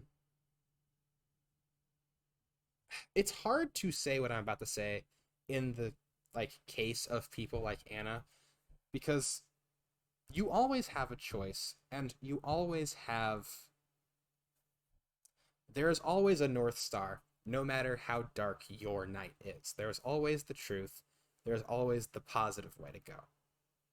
No matter how bad it seems, no matter how bad it is, there is always the good to find and the good way to go. And from this perspective, saying that, Anna is completely at fault for everything that she has done, and she is. She willfully, calculatedly did everything that she did. Was it caused by things that were out of her control? Yes, but at the end of the day, the coping mechanism that you pick, there is a moment that you pick it. And that's like a really hard thing for me to say, because I am not a licensed psychologist. I don't know the specifics of everything, but I do know that there are a lot of different defense mechanisms, and having a defense mechanism act a certain way doesn't give you the right to do whatever. Me, personally, me having a defense mechanism that makes me forget things doesn't make the things that I've forgotten any less important than they were when I remembered them. Jack forgetting that he killed Anna's parents does not absolve him of the fact that he killed Anna's parents. It just means that he doesn't remember. It just means that he doesn't have that in his mind presently. But as you can see, even in the story, those things never fully leave. Jack suffered from nightmares for years, for his entire life. He didn't know it, but he did. And when he got a girlfriend, and she was like, yo, I noticed that you scream a lot in your sleep. Whatever you cope with, it's still coping. You still haven't resolved, you still haven't faced your past. Anna had the choice to face her past. She had 15 years to face her past. And she decided to, rather than face her past, lock into the delusion. Lock into the fanatical belief that it was right, that what happened because it was supposed to happen. And saying all that, this is not a Anna did nothing wrong symposium. But I do hope that I've kind of given a little bit of sympathy for an unsympathetic character. And I say this, by the way, I also wrote down here, violent and calculating. Literally tortured Grace, seriously. And then she also did stuff with other people. We don't know that she tortured anyone else, but, she had a whole setup for pulling teeth, and that specific thing, I kind of haven't been able to forget about, because that's that's a lot. That is a lot of thing.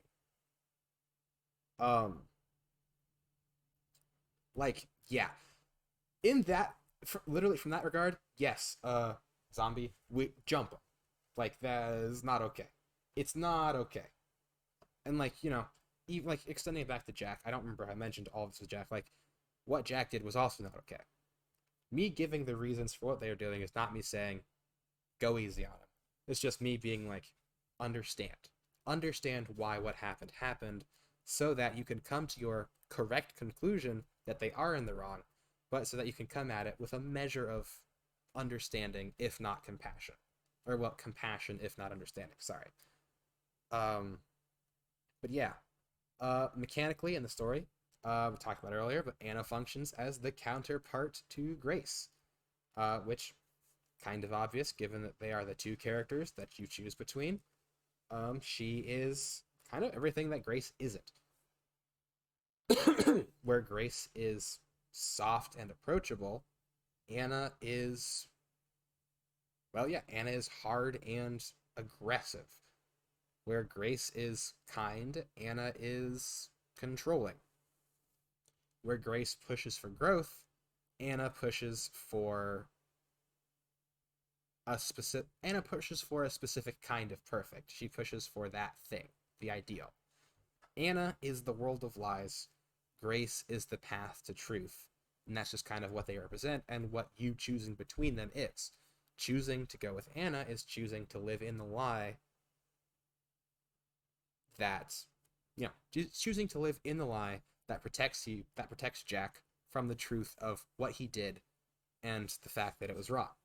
Choosing Grace is choosing to live in the truth of what he did being wrong and the fact that it wasn't completely his fault, but he still does need to, I mean, not make up for it, because you can't make up for it, but he does need to go through the process for it. And there's a lot of things I could say about all of this. A lot of things I want to say about all of this, but I'm not sure like the right way to put it. Because finding forgiveness for that, there's two groups you have to go through for that, and it's weird to say, it is weird to go on record saying that you have to find forgiveness for murdering someone's entire family. But like that is just kind of what you have to do. And actually they say this in the ending that we went through on Saturday. You cannot live being guilty. It's both bad for you and not good for anybody. It doesn't address what you've done. It doesn't make what you've done better. It just means that you are adding to, or the sole proprietor of, the punishment going around at yourself. There's actually a very cool, not even cool, it's a very interesting similar type situation in a book series that I read called Mistborn. It's the second era of Mistborn. If any of you are book readers, I highly recommend. And when you get to the situation, you'll find out it's actually very similar.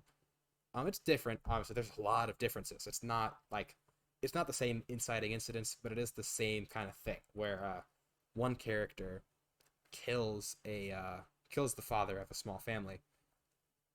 He doesn't mean to, but he did, and his struggle is that he has to live the rest of his life knowing that he did that, and that nothing he does, no amount of apologies, no amount of money he sends to the family, no amount of going to the family to receive their scorn, nothing he does is going to fix what he did. Nothing he does is going to make that better. So what then? And the answer to what then is that you have to find forgiveness. You have to find forgiveness in the right places. You can't just absolve yourself, obviously. But you can't sit in guilt, because sitting in guilt after a point is just another form of selfishness. It is just another form of giving in to fear. And we don't really, I'm talking about a lot of things, and honestly, Anna is kind of the simplest character here, in that everything I'm talking about is related to her kind of tangentially. All Anna is she's kind of a ghost. She's not a revenant, we'll just stick with the ghost analogy. She was created by Jack's actions, and then rather than face what happens to her, decides to commit to the delusion, and then eventually catches back up with Jack, and then unleashes all of the hurt in her on him.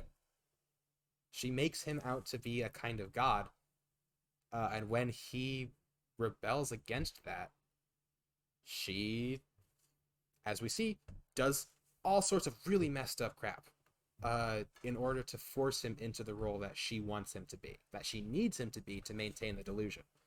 And that's actually a thing that happens a lot in the real world. I don't know the scientific term for it. I think it's called codependency. I don't know. But it's basically like when you make a person kind of the center point of your life. It's not necessarily romantic, but we do see it a lot in romantic relationships. It's just like when you make the relationship you're in the thing that makes your life meaningful, you then elevate the person in your relationship to a point where they are not meant to be.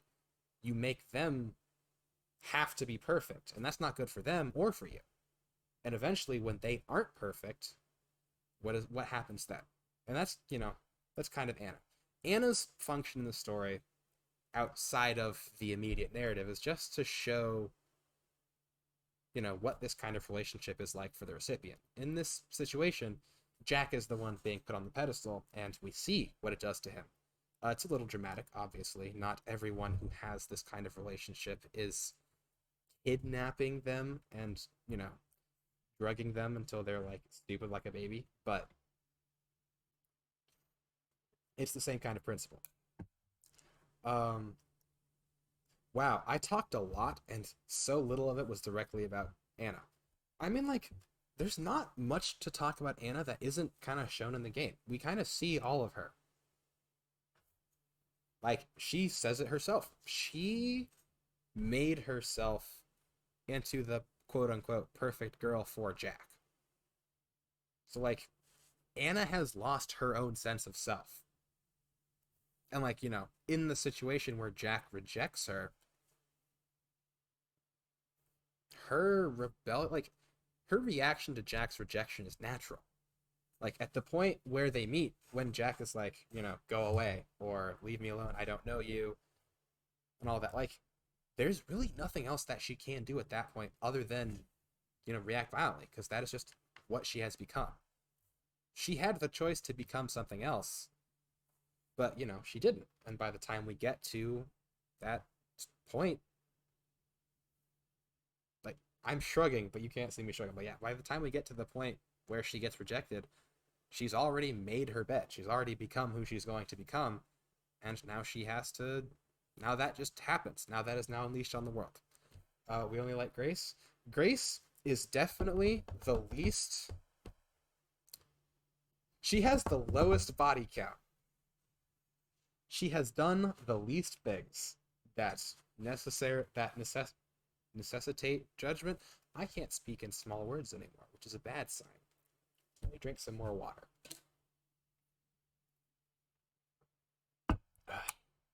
But yeah, Anna's another really well-written character.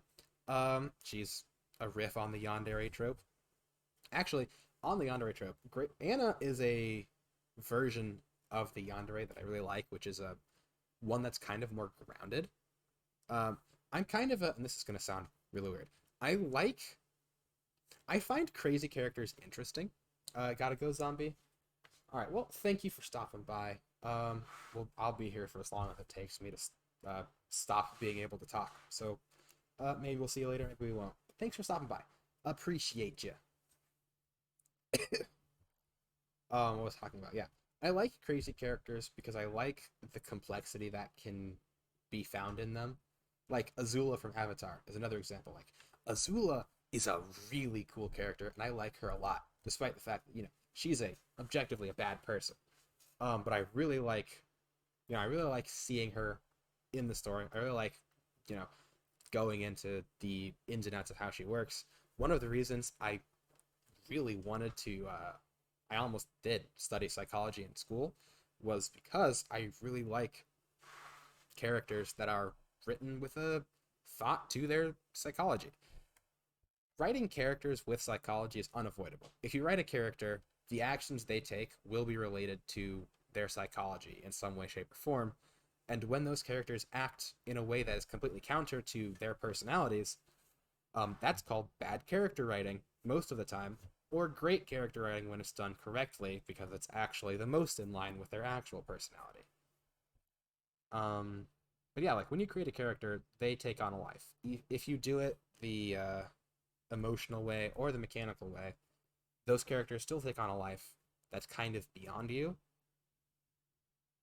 And you're just kind of bound to how they would act. And the yandere trope is a variant of the crazy character that I like a lot because it's like, you just have your crazy character who's completely obsessed with someone. And the really cool ones answer the question, why are they obsessed with this person? Um, I cannot, I cannot think of why. I cannot think of another character right now that is like that. I know at least two that were actually like well made. Um, but I can't bring them to mind. Suffice it to say, I think the yandere archetype is a fun one, of a fun one to play around with. They're always they're typically always bad people. But sometimes bad people characters are the most interesting to see. Like a lot of the times they're tragic, and a good tragic character is always really cool to see because like a good tragic character is just really well put together, and I like seeing when people do things really well. Okay, I think that covered all of my legal bases. We're gonna go on to the fourth character, the most important character in the entire story, the Doctor. I really wish I had had like a thunder strike thing. Oh gosh, I just realized the music stopped. Uh-oh. Uh, uh, uh. Hold on. Gonna get it. Gonna get it back up. Gonna get the tunes back to playing. I can't believe I didn't notice that. I cannot believe it.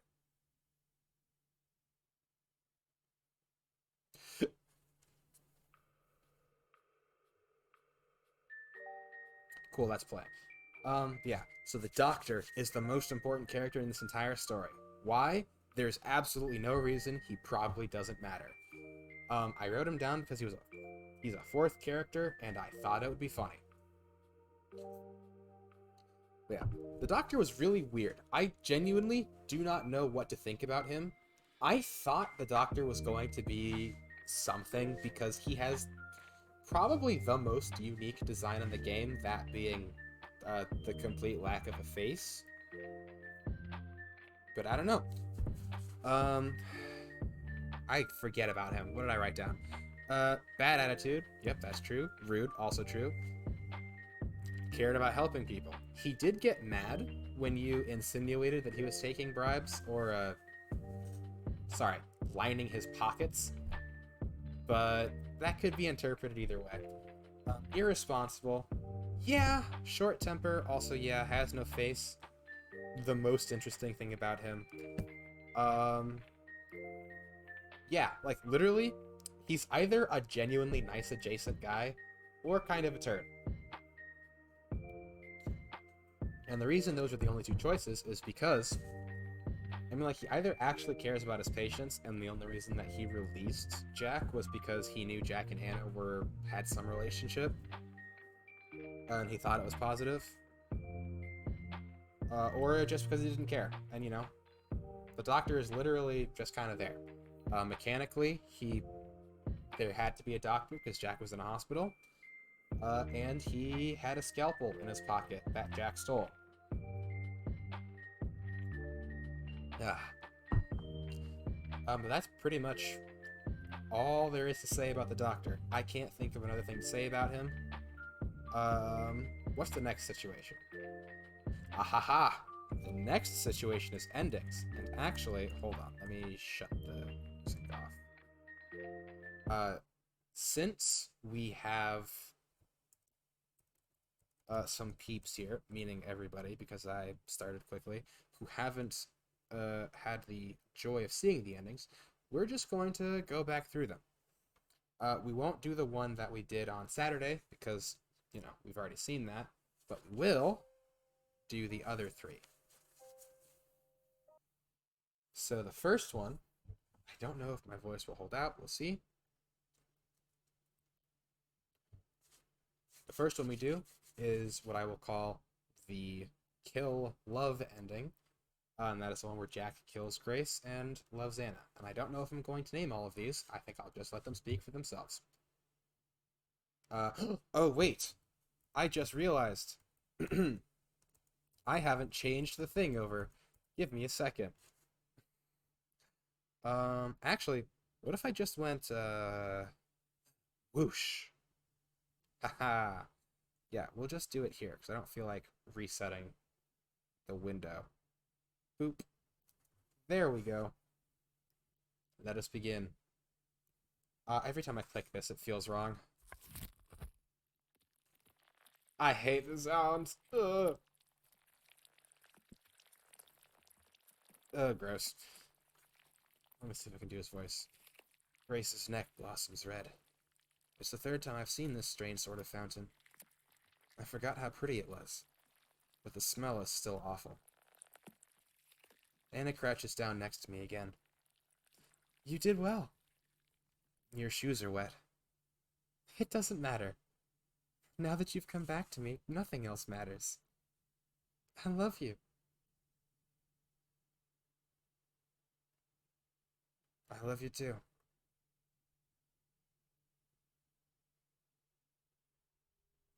Jack! Oh wait, actually, before I keep reading, can I hit pause and will it keep playing the sound effect? Okay, it will. I'll just be periodically uncomfortable. So I wrote my kind of predictory thoughts, or my prediction thoughts for each ending on the slides. So we're going to see that. So everything that I have written down is what I thought the endings were going to be like before I played them. They actually all turned out to be pretty spot on. If maybe a little deeper than the game showed them. But yeah, just so you know, yeah, a little bit of a flex. I pretty good at predicting things, if I do say so myself. Jack, what is it? I'm tired. That's not her voice. I'm tired. I can't do it. Hang in there. You're almost done. Anna is shoveling dirt onto a spot on the ground. Help me! I would if I could. Good at predictions, horrible at saving. We're gonna ignore that. When she's done, I hand her a towel so she can wipe the sweat off her face. Great work. Thanks! But don't you think it's a little obvious? The mound of dirt is the only spot that's not overgrown with grass or weeds. It's obvious, but it doesn't matter. No one ever comes here. I see.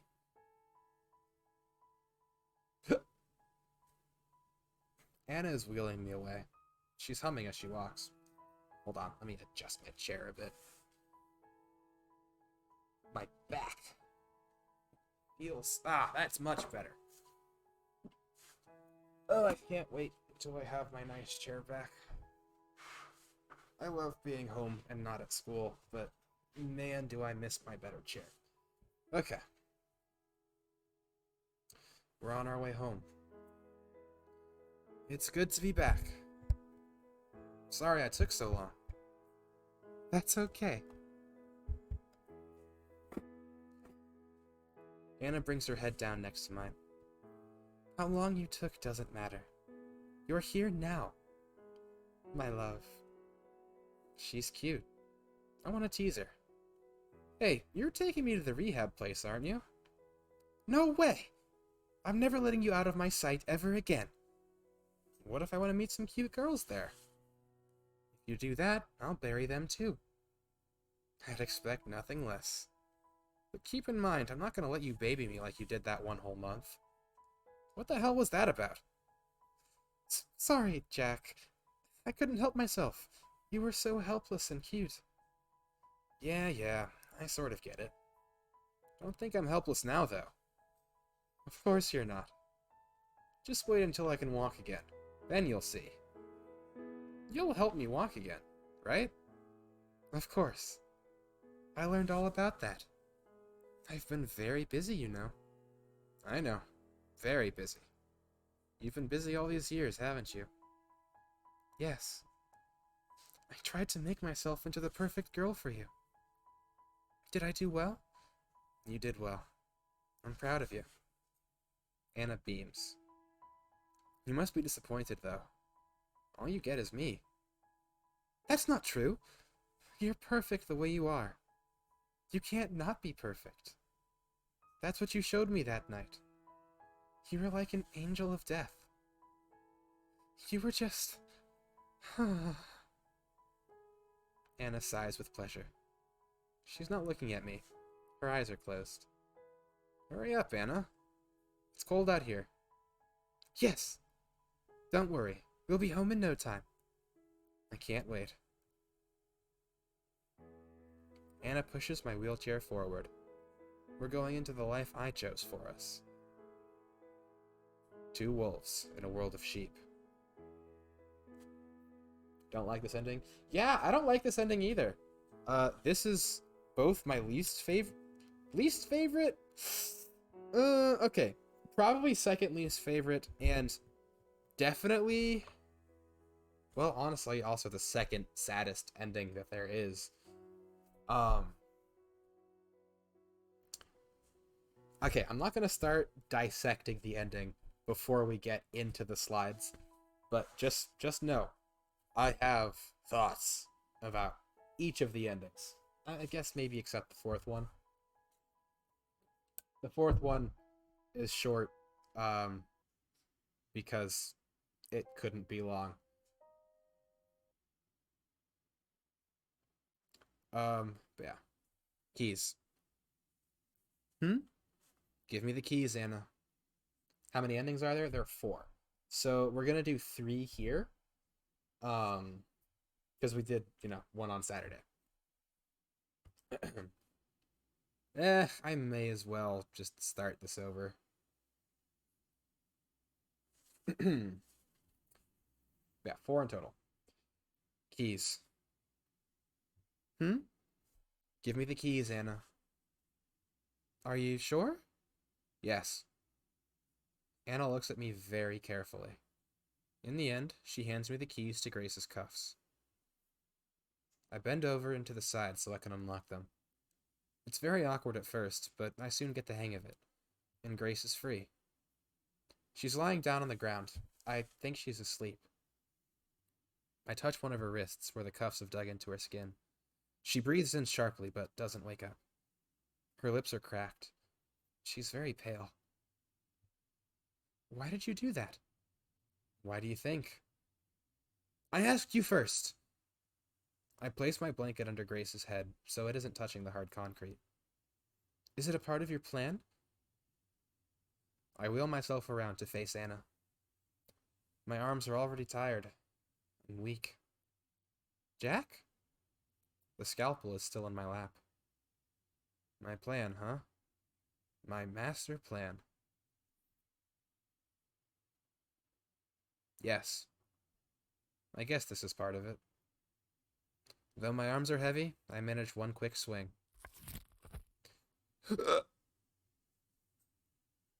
Huh. It's a good swing, too. Anna doesn't even have time to bring her hands up to her throat. The drop in blood pressure drives her to the floor.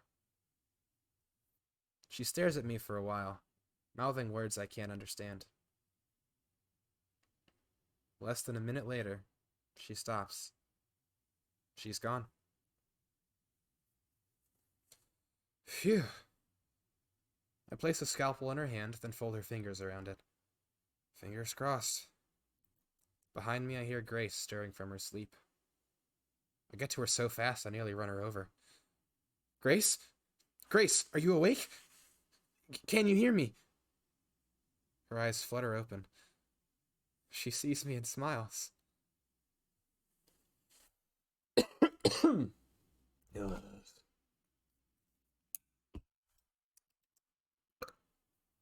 So you're saying she did it to herself? Why? Why? I don't know why. Maybe she saw no way out? I say the first thing I can think of. I'm too tired for anything else. Yeah, you sure had her cornered, eh? The inspector taps my wheelchair with his foot. He sees me as harmless. Or, I hope he does. I hope he'll let me go soon. He doesn't. Come on, Friday. That can't be it. Give me the whole story. I repeat what I said. Anna killed herself. I don't know why. She must have lost her mind. The inspector doesn't look happy. He's been questioning me for hours. Now he's about to start over again. Ask me everything once more. I can tell he's going to do it. He's done it so many times. But a knock on the door interrupts him. Someone's calling him out. Don't go running off now. He laughs as he walks off. A minute later, there's a crashing sound like someone's thrown a chair. Within the hour, they let me leave.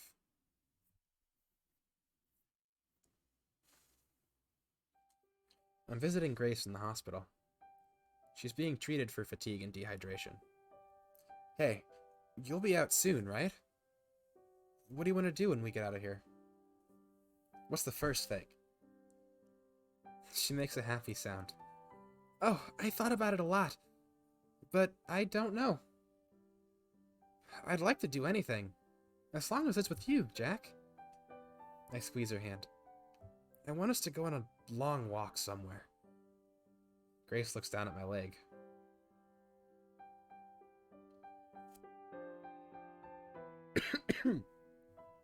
Yeah, I know. But I'll be walking again in no time. You'll see. I can't wait. Going on a walk would be perfect. A long walk. Somewhere far away. Even when she smiles, she doesn't show much teeth. She must be self-conscious about how she looks, with 4 of them gone. I don't remember all that well, but I think at least one was a front tooth. Poor girl. Hey, Jack? Hey. I know what you did, you know. What? I saw everything. You saw what? She brings a finger to one side of her neck and then slides it across to the other side. I saw that. The meaning is clear. And? Thank you. I hoped for so long that you'd come to save me, and then there you were. You were so brave. It was amazing. I never could have done that. That's it? That's it? What? Were you worried I'd tell someone? Jeez, you should know I wouldn't do that. It was my idea to kill her in the first place, remember? And I love you too much to tell on you anyway. I told them Anna killed herself. That's why you put the knife in her hand, isn't it? That was very clever of you. And now she's gone, and there's nothing in our way anymore. Isn't that amazing? Yeah. Hey, Jack! I did think of something to do when I'm out after all. What's that, Grace? I'll hold you close. And I'll never let go of you. Ever again. She's got the most innocent smile I've ever seen. I see. Well, I guess this is fine too. I smile. You like the sound of that, don't you? Yeah, I was just thinking. Yeah? Things are going so incredibly well. It's like the whole world is bending over backward for us. Even though... Even though what, Jack? No, it's nothing. We have every right to be happy, don't we? We do. We deserve this. The most out of anyone in the world. Yeah, we do. We talk and smile and laugh together. Two people on their way to a happily ever after. And that's credits for that. Thought Jack desecrated that sweater. He desecrated her favorite sweater. I don't know which one that is. I think she is wearing a hoodie. I think that's a hoodie, the brown thing that she's wearing. I don't know. Either way, it could just be that the creator did not have the money to have another sprite, but I'm assuming the sweater was a thing that was not shown, because I think that's a hoodie that she's wearing.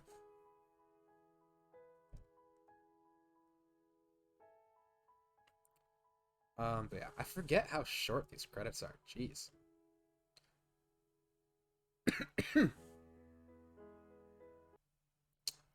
And now for the final and the fastest ending.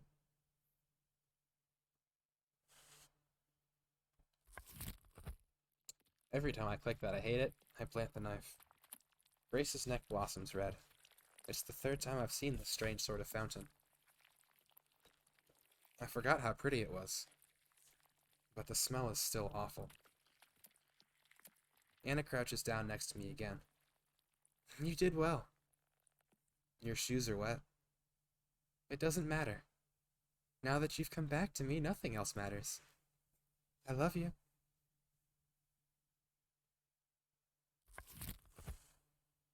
Anna looks down at her own bleeding throat. She's surprised, but not too surprised. Whoops. My hand slipped. She opens her mouth to speak. Red comes out. Shh. It's all right. Let it happen.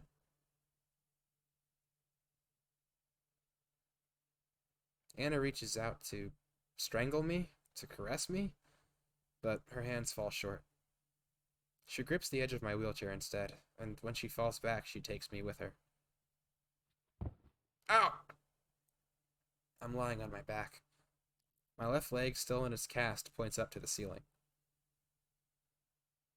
Damn. I had a feeling it would end this way. But that's okay. I made the world a better place. I glance at Grace and Anna. They're still twitching, but their eyes are like glass. I'll see you later. My world goes red, then black, then nothing.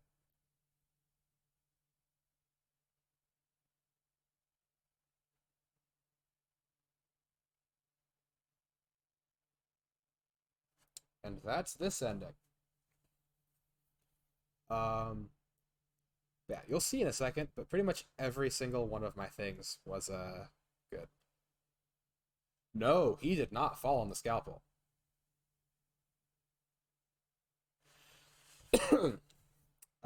Wait, what's a common thing? Something weird is happening whatever game I'm playing? Yep, I have this thing where I like stories, and I like cool stories, and I like, stories that were written for story purposes, which oftentimes, for whatever reason, leads me to things that either no one has heard of, not a lot of people have heard of, and almost always, for whatever reason, there's a lot of just stuff that make it not really mainstream accessible. I'm confused about that ending then. Yeah, I cannot wait to start talking about the endings. Still want to see me play Ace Attorney? I forgot about Ace Attorney.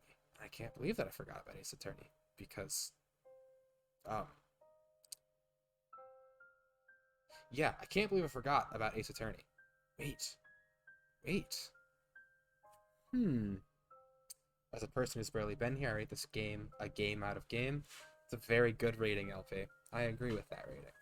Hold on. Let me switch everything back over. Crank the tunes. Shut you down. And hold on. Whoosh. Oh wait, why did it turn off? Oh, do I have to open it? Hold on. Why is it not show? There we go.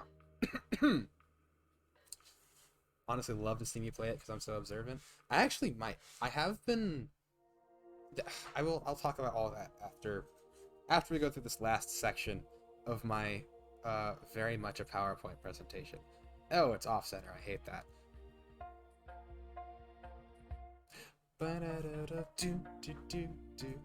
Okay, all right. Back on track. So, ending number 1, the love ending, the one we picked first. So this ending, I have a lot of conflicting feelings about, and the reason for that is because I don't know what it actually is. So, I'm just gonna read what I wrote, and then I'm gonna go off script.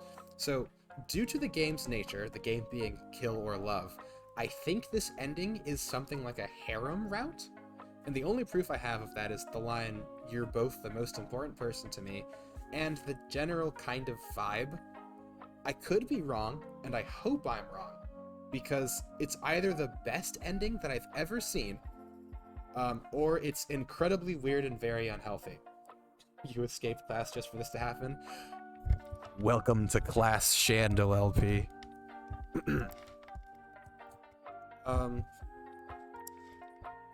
But yeah, like, there's a lot of questions that this ending leaves up.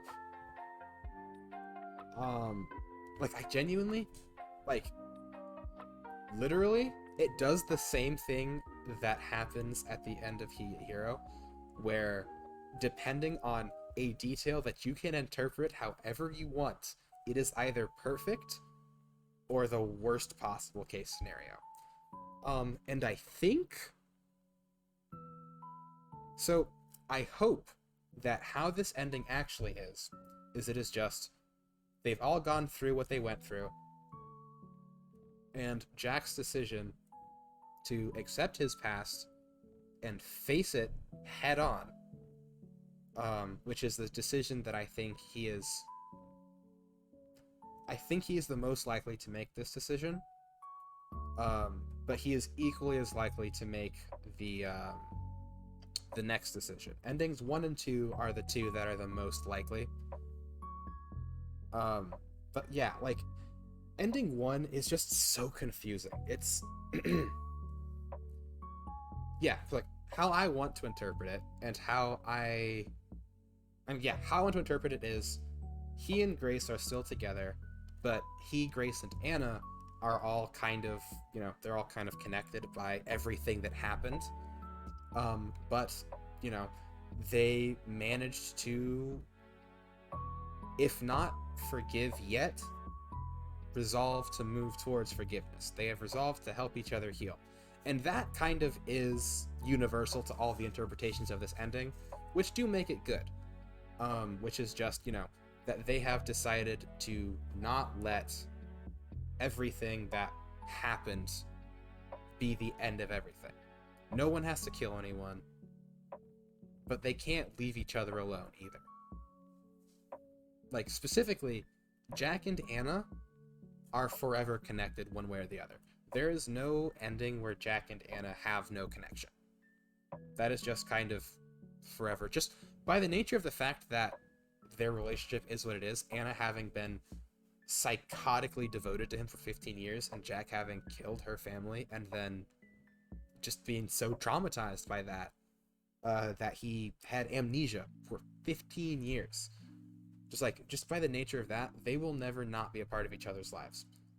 And in this ending, and the best way to interpret it, Jack and Grace come back together because of this adversity. LP, this stream is probably my favorite stream that I've done, because I've just gotten to do a whole deep dive into this entire game story. But yeah, this game story is very interesting. And, this is more than just oh, you should watch the VODs so that my numbers go up. But I really would love it if you either watch the VOD of the game, or, like, if you ever went back and, like, watched the rest of this stream where I'm breaking it all down. This is like a really cool story. It's a really well made story. But yeah, in the best way that I interpret this ending, as I was saying, Jack and Grace come back together. She accepts him for everything, decides to help him heal like she was doing, like she, you know, had resolved to do. And then she does that, despite everything. And in accepting him, she also has to accept Anna, because in this ending where Jack faces his past, he cannot leave Anna to her own devices. He is responsible for her in every sense of the word. So, you know, he can't leave her. And that's like the best way to interpret this ending. He chooses to love them both, but not in the same way. The other way that you can interpret this is that they are in a three-way polyamorous relationship, and I kind of hate that. I hate that that is ambiguous, and I hate that that could be a thing. Because that changes it from a, oh, this is an amazing story of forgiveness and healing, to a, they are in a three-way relationship where they are just kind of coping and not actually facing anything, and it's so confusing. Like, if this was just not left ambiguous, I think this would be the best ending, but since it is left ambiguous, it's just so hard to fully like this ending. It's just, yeah, like Usagi saying, I really didn't like that ending. It's just so hard. This ending is just so hard. It's just hard, because it's either perfect or it's the worst thing in the world, and being in that space just is like, it just is a bad flavor. Yeah, exactly. Like, them being in a three-way relationship doesn't help Anna heal and doesn't help Jack atone. If it's how I was talking about, where it's not them in a three-way relationship and it's just they're all moving together, then yeah, that addresses that. But if it's not, then it's just the worst thing possible. And it's like, I just wish it was clear. I just wish it was clarified. Because, again, this is either perfect or it's the worst thing in the world. And that's hard. That is a hard thing, because, you know, we might never know. We might never know. And I don't like that. I don't like that we might never know. Yeah, it's just tough. It's just tough. It's just a tough ending. It's a tough ending to... It's not a tough ending to clarify, but it's a tough ending to kind of wrap your head around. So, honestly, you just kind of get to pick your interpretation, and that is the worst kind of ending. The worst kind of ending is not a bad ending. The worst kind of ending is an ending that doesn't end, or doesn't, or is just ambiguous, or doesn't leave anything there. Not ambiguous, but like an ending that doesn't actually tell you what it is probably the worst kind of ending. And that's actually not true. The worst kind of ending is probably just a really, really bad one. But these ones are very frustrating. Anyway, that's pretty much everything to say about this ending. You literally are not allowed to have no opinion on this one. You either love it or you hate it. And if you love it, you probably also hate it, because you don't know if you can love it. Yeah, so that's ending 1. Ending number 2, the kill, love ending. Kills Grace, loves Anna. Let's read my thoughts before seeing it. This ending means he succumbs to the dark voice that says you can never be forgiven and you can never truly be loved. Jack knows Anna's affections are wrong, but he can't bear the thought of Grace's rejection, so he kills her and lives a life of denial with Anna. And this is exactly what happens. I actually think that the perfect kind of setup was done for this one. Or not setup, like the perfect kind of, the perfect back reference was used in this one. Because at the end it specifically mentions the 2 wolves in a world of sheep. He had never thought of it as wolves and sheep. So this is how I see it. Again, I could be wrong. I could be thinking about this way too hard. It could just be you, the player, get to decide that he just decides to be a psychopath. But I don't buy that. The way that this entire thing is put together, I respect the creator of this way too much to think that it's that simple. Or not that simple, but like that. trash, I guess is kind of how I would think about it. Trash is kind of harsh. But, like, I respect the writing that I have seen too much to think that it is not more deep. And, you know, with the callback to the coloring book, I think that it is, he just, you know, he is turning away from the truth. Literally, he kills Grace, who is kind of representative of truth and facing your past and dealing with it and coming out on the other side, because he thinks he doesn't know. Like, he has no way to know that if he goes to Grace, that she'll accept him. And if she rejects him, like, Grace is, honestly, especially at that point, Grace is almost to him what he is to Anna. Like, Grace is the only thing that makes him worthy of life at this point in the story, because he has just learned that he is a terrible monster who created Anna and destroyed her family and destroyed her life and all of that.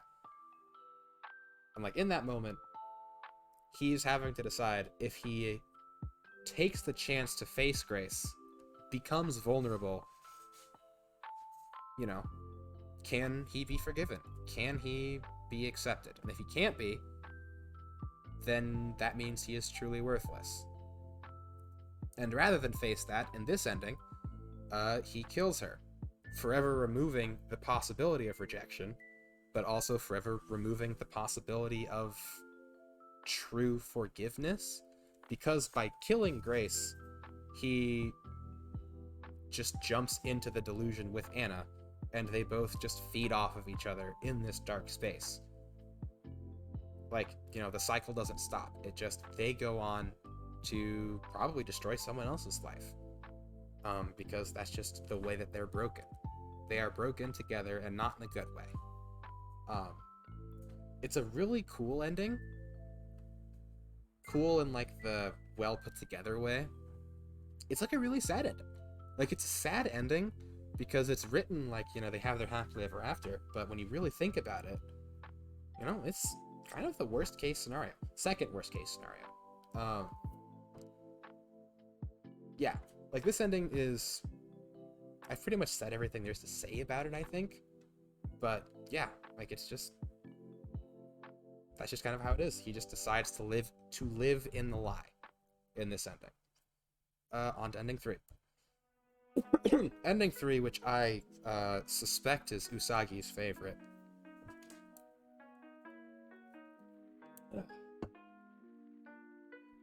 Is the ending where Jack decides to save Grace and kill Anna. And this one's interesting in theory. And also, again, all of this stuff that I've written is from before I saw the ending. They just turned out to line up pretty well. So, you know, small flex. Yeah. Here, in this ending, he resolves to save Grace by destroying what he created. But in doing so, Anna will now haunt him forever. A ghost that whispers his life is a lie. He's a killer and that his nature can't be changed. This either, and like, my kind of prediction for the future is like, this will either lead to a breakup with Grace, an unhealthy dependence, or maybe potentially a suicide. In this ending, and I believe this because in this ending, he really never escapes his past sin. There's no forgiveness for him without Anna. Because if Anna is dead, he can't go back and face what he did. Grace can show him a path out, but in this ending, Grace is not so much a path to freedom as something that he is saving. He is preserving Grace at the cost of himself in this ending. And you kind of see that at the end, where he's talking about how do they deserve to be happy? That question is going to plague him forever. Grace will not carry the same baggage that he will from this situation. Grace went through a whole lot. I'm not trying to belittle what Grace went through. She was kidnapped and tortured. That ain't nothing. But Grace doesn't have the... I'm trying to think of a way to put this. Grace does not have the I killed this person's family, turning her into a monster, and then I killed her. Honestly, I didn't like any ending, but I like this the most. Yeah, I figured. Because, like, they're all... Like, the one happy ending has the problem of being too ambiguous, and then the rest of them are just varying levels of tragic. Like, in this ending, like, he'll never be able to truly accept his life. He will never be able to truly accept himself. Because to do that, Anna has to live. But now that he's killed her, all that is proven is that he is a killer. Is that he is willing to kill. And it doesn't really matter why he killed. Because he killed. And at the end of the day, that makes him a monster. And who can really love a monster? Grace can say that she loves him, but, like, you know, is that true? And that's the question that's going to haunt him forever. Honestly, no endings were good for any of them. I like my idealistic view of the first ending. I think that is a very good ending for them. But, you know, the problem of ambiguity and all that. And, you know, maybe I'm just too optimistic. But any ending is better than ending number 4. Ending number 4, kill ending. And yeah, like I said, it's very, like, kind of uncanny how accurate these were, because, like, you know, I wrote here, can't imagine that he does this and leaves the place alive. Kills Grace to run from the truth, kills Anna because he hates to lie, and all he is left with is himself and his misery and a knife.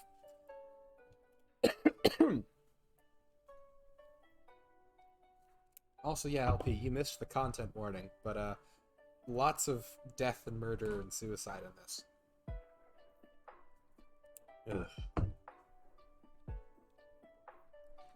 But yeah, this ending is sad. That's, like, this ending is just... There is no positivity in this ending at all. He kills Grace because he can't imagine that she will accept him. Kills Anna because he can't stand what Anna represents, and all he's left with is himself. And he has already destroyed every part of himself. The only thing that's left is him. So that, like, what does he have after that? I really don't like this ending because it's just depressing. I mean, yeah, there's really nothing to say about it other than this is, like, it's just sad. Like, it is just the sad ending. It's just the bad ending. I don't mind sad stories, just without any context. This is weird. Yeah, like, a sad story is not a bad thing on its own. I assume without context this is weird too. Yeah, let me give a quick rundown just so you understand kind of what's happening. So basically, this story follows this guy who has amnesia and is in the hospital. And he's in the hospital because he jumped out a window trying to escape a psycho person from his past who was attacking him and his girlfriend. Who had held him captive and they were trying to escape. She, the psycho person, took his girlfriend hostage and was his nurse in the hospital. And throughout this story, basically, he's just talking about how they got to where they are. And then, in the ending scene, he learns that the reason the psycho person is obsessed with him is because 15 years ago when they were kids, he had been adopted by her parents after leaving his horrifically abusive family, where his dad was a serial killer, and also beat him. And then, you know, he got taken out of that family and adopted into the family of the psycho person. But he was so scarred from his parents that he just assumed all parents were bad. So one night, he killed the people who adopted him, and then went to tell Anna, the psycho person, that he had done it, because he thought that she would be, you know, stoked that she didn't have to be hurt anymore, because he just assumed that parents hurt their kids and that was normal. It was not normal. Anna freaked out, and Anna freaking out caused his brain to kind of splinter. So he got amnesia and forgot everything, and then, just kind of drifted around for 15 years. Whereas Anna, her brain also splintered, but her brain splintered, making her obsessed with him, and wanting to be like him and be with him, just as a way to cope with the fact of what happened.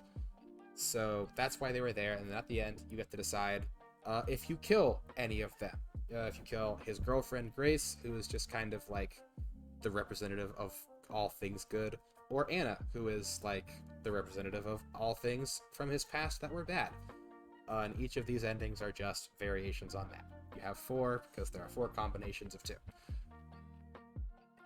And that's the whole overview of the entire plot. It's very well put together. I like it a lot. But yeah, this ending is just sad. But I wrote a little thing because I thought it was too depressing to end on this note. So a little word of hope, and I really hope I wrote this well. Killer Love tells a story about the lies we tell ourselves and the effects they can have, as well as how temporary they really are. It also tells of how darkness is not always our fault at first. We inherit a lot from our parents and our situations, however, it is always our choice how we move forward. In this world, the real one, we all live with our demons. We all struggle in many ways, and it can seem like there is no way out. But there's always a way out. There is always a path of light, a path to love. And even in the darkest places, I ask you that you please remember that. Love wants to find you. That is how the world was made. So let yourself hear its voice, and find it in your darkest moments. Always choose love. It's a little sappy. But I, believe it. I believe what I wrote here. It's, the world can be a very sad place. It can be a very dark place. And that's kind of how our culture likes to push it. Our culture is very obsessed with the notion that things are sad. The notion that things are bad, or some things are getting worse, or some things were bad, and some things need to get better.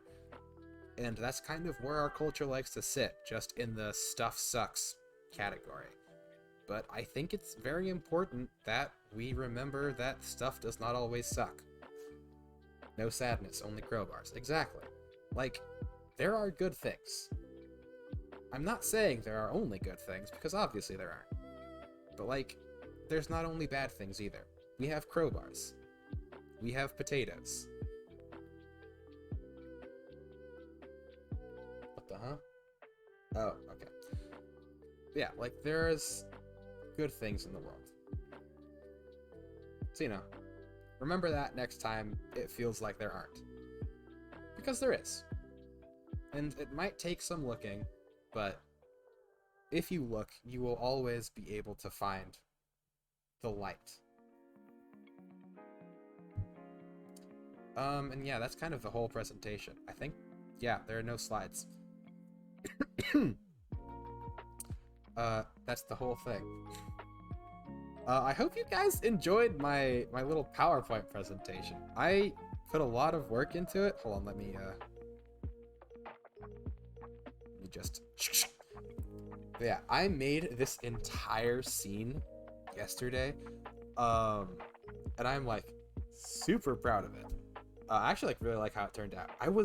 You have no idea how freaked out I was when I was drawing things, and then I realized I didn't know what color I wanted the wall to be. Yeah, even though I know very little, I liked it. I'm very glad. Yeah, one of my favorite things to do is just talk about stuff, break things down and analyze them. And I don't get to do that very much. I did draw this. How long did I spend? It wasn't crazy. It's very simple, but I did draw all of this. I'm very proud of it. I'm incredibly proud of how this all came out. I just spat on my computer. But yeah, I was so excited to do the, the analysis stream I was like, I want to do more of these. It's like, even if this one bombs, I'm gonna make an entire scene that is explicitly for presentations and stuff. Because why would I not do that? So I did that. And yeah, I hope I get to use this a lot more soon.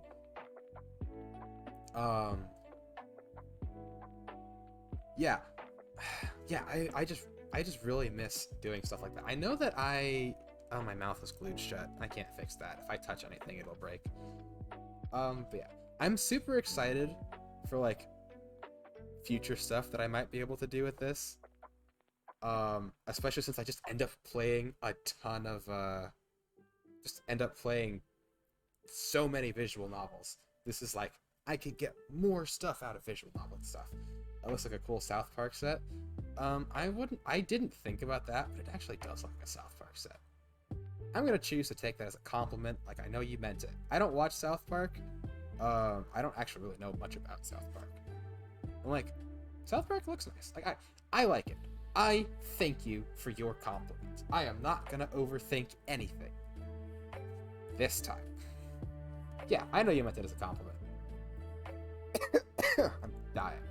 But yeah, I'm glad that you guys liked the presentation. That's like something that I was actually really nervous about. But now that I know you like it, I'm going to do. What am I going to do them on? Wouldn't you like to know? Me too. I could go back in time and do presentations on older things that we've streamed. And now that I've put that thought out in the world, maybe I will do that, but not soon. Right now, I'd like to focus on other things to use this with. And wait, I have a thing. I have a whole thing that was like, I wrote, because I had other things I want to talk about. Where is it? Where's my notes to self? Where's my notes to self? Things to talk about? I completely forgot. Oh my gosh, how many freaking... I opened 7 documents. Okay, cool. Write that down. Wrote that down. Oh, yeah. Okay. The only other thing... Not the only other thing. But, the specific other thing I wanted to mention... was I had an idea for something to do that I thought might be fun. Should I have one that puts writing on the chalkboard? Yeah, I really want to do that. I want to figure out how to do that. I wanted to figure out how to do that, like, live. I don't think I have the technology for that at the moment. Excuse me. But just know that I do want to do that. Yeah, I had an idea for something to use. Oh yeah, Photoshop is a thing, isn't it?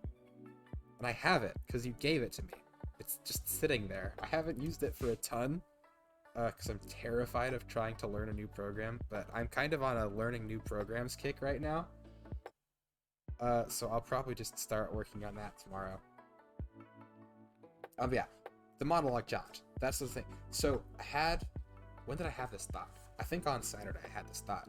Because I wanted to do more non-specifically just gaming stuff, you know, to like diversify, be a little different, have something to show investors when they come in and interview my stock portfolio or whatever. I don't know. So I came with the idea of a monologue challenge where basically it's just improv. I take a bunch of prompts, put them on a big spinning wheel, and just like, depending on that, like what they do, I would have to improvise a monologue. I'm trying to figure out a way to do that like involves you all some more, like maybe like have you guys send me different prompts you want me to add into the roster. I'm not exactly sure how that's all going to look yet, but just know that's a thing that I want to do and think would be fun. Something that I used to do a lot when I would play games with my friends, and honestly when I would play games here, is I would just like start monologuing, and it was really fun. And I miss doing it, and I figure if I miss doing something, why don't I just simply do it? So that's that. As far as just general channel announcements goes, download free text with chalk. Thank you. And yeah, don't worry about it. Don't worry about it. I don't mind being interrupted.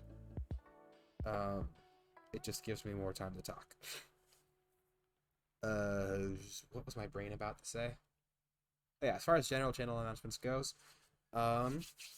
we're still gonna be on Gorilla, meaning just whenever I can stream, I will. So no fixed schedule.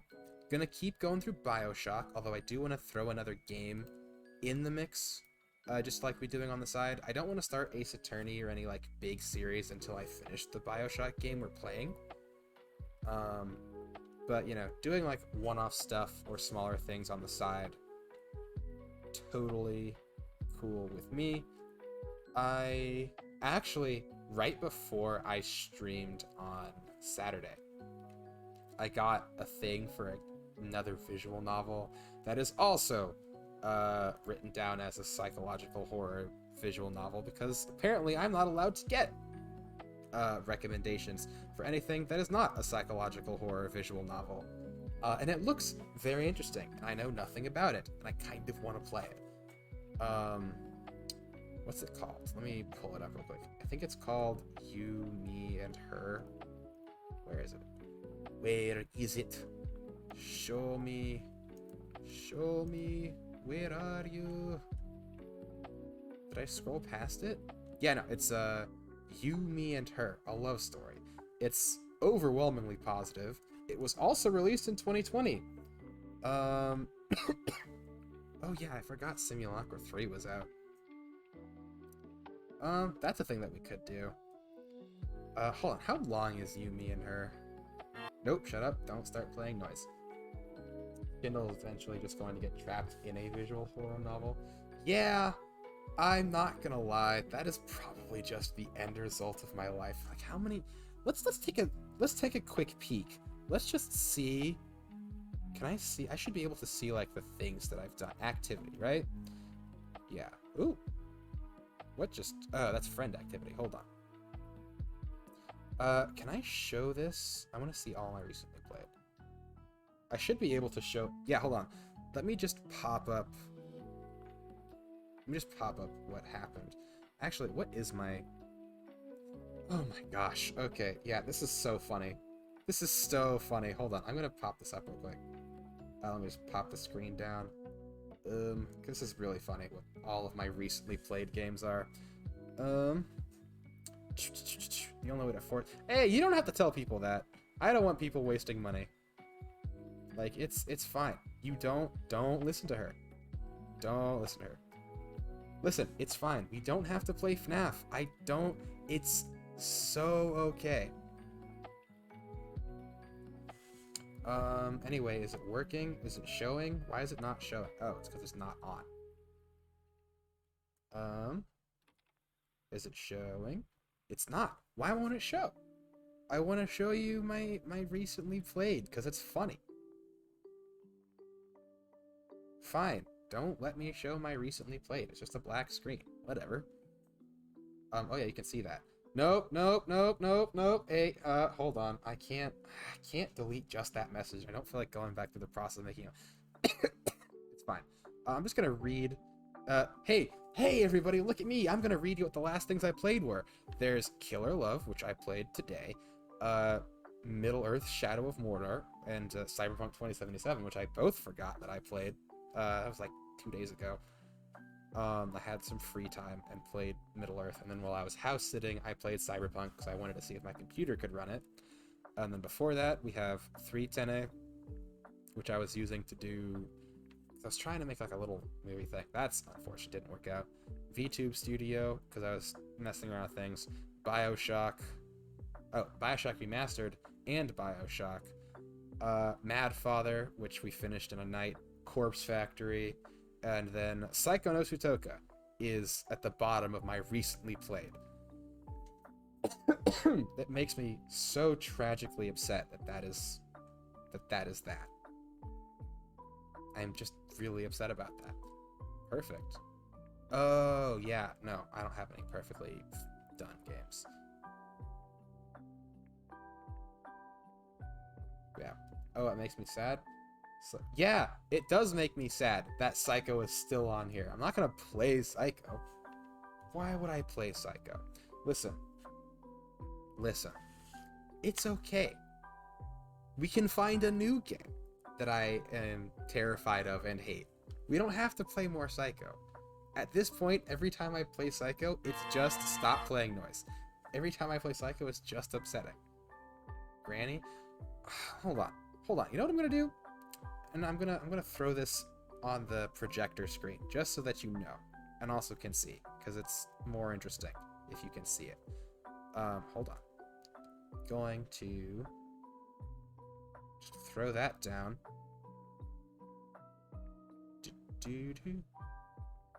Just gonna look up the trailer for Granny. Alright. Granny game trailer.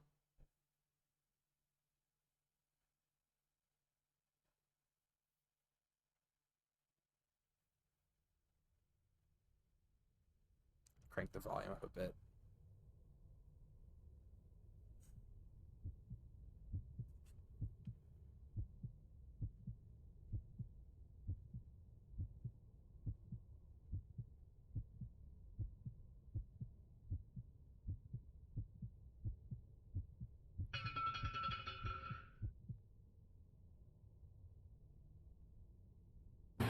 Sweet mother of hell. Okay. Why did that spook? Okay. I'm kind of pissed that spooked me.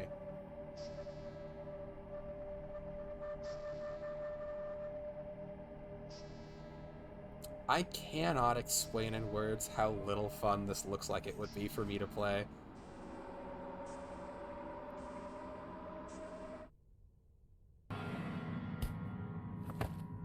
Like, this is all this is doing is evoking the early days of me playing Psycho, and I'm just not, I don't, oh, no, I don't want to play this. Hold on. You know what we can do? Where's my thing? Where's my thing? I should have an entire, hold on, let me black it out so that I don't accidentally show you my social security number. I have an entire list of things. Here, yeah, I can show you my stream organizer. Let's do that. I have an entire list of things. Let's go down the list of games that I have specifically set up for, oh yeah, maybe I'll play X, Y, or Z. Hold on. No, you go away. Where is it? There it is. Is it showing up now? Is it showing up? No? Frick, why is it not showing up? Granny should be at the top. No, it's fine. Granny can stay where she is, not on the list. Come on. Come on. There we go. Cool. Here, you get to see behind the curtain. You get to see the Shandle, go away. You get to see the Shandle stream organizer. Do I have anything? No. Oh gosh. What do I even have on here? Okay, yeah. All right. Oh, yeah, that doesn't matter anymore. We don't really need that. Oh yeah, we could play Coteries of New York. I have that. I have that. Shadowrun would be interesting. We're playing Bioshock right now. I don't think my computer would let me run this. Yeah. Wow, I really should clean this up. Cinderella Phenomenon. Actually, hold on. What is Cinderella Phenomenon? I don't remember. Why did I want to check out... Stop. Why did I want to check out Cinderella Phenomenon? Cinderella Phenomenon. It's free. Oh, wait, you know what I should do? I should look up the trailer. I'm going to look up the trailer real quick. We're just going to... Cinderella Phenomenon.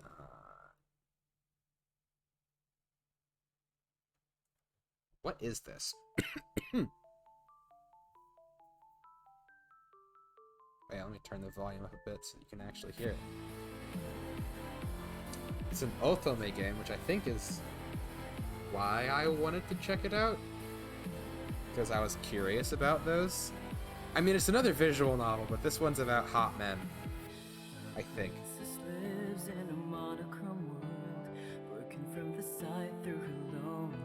Her eyes are so far apart. It's terrifying. This isn't telling me anything about the actual game. Tell me about the... Okay, you guys can look at that while I read the Steam page to you. Shut up. The fairy tale curse was only the beginning. That's the only. Okay, here we go.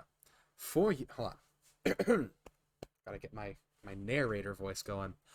4 years after the end of the Great War, and the loss of her mother, Crown Princess Lucette of Angiers is still struggling to come to terms with her new life and step-family.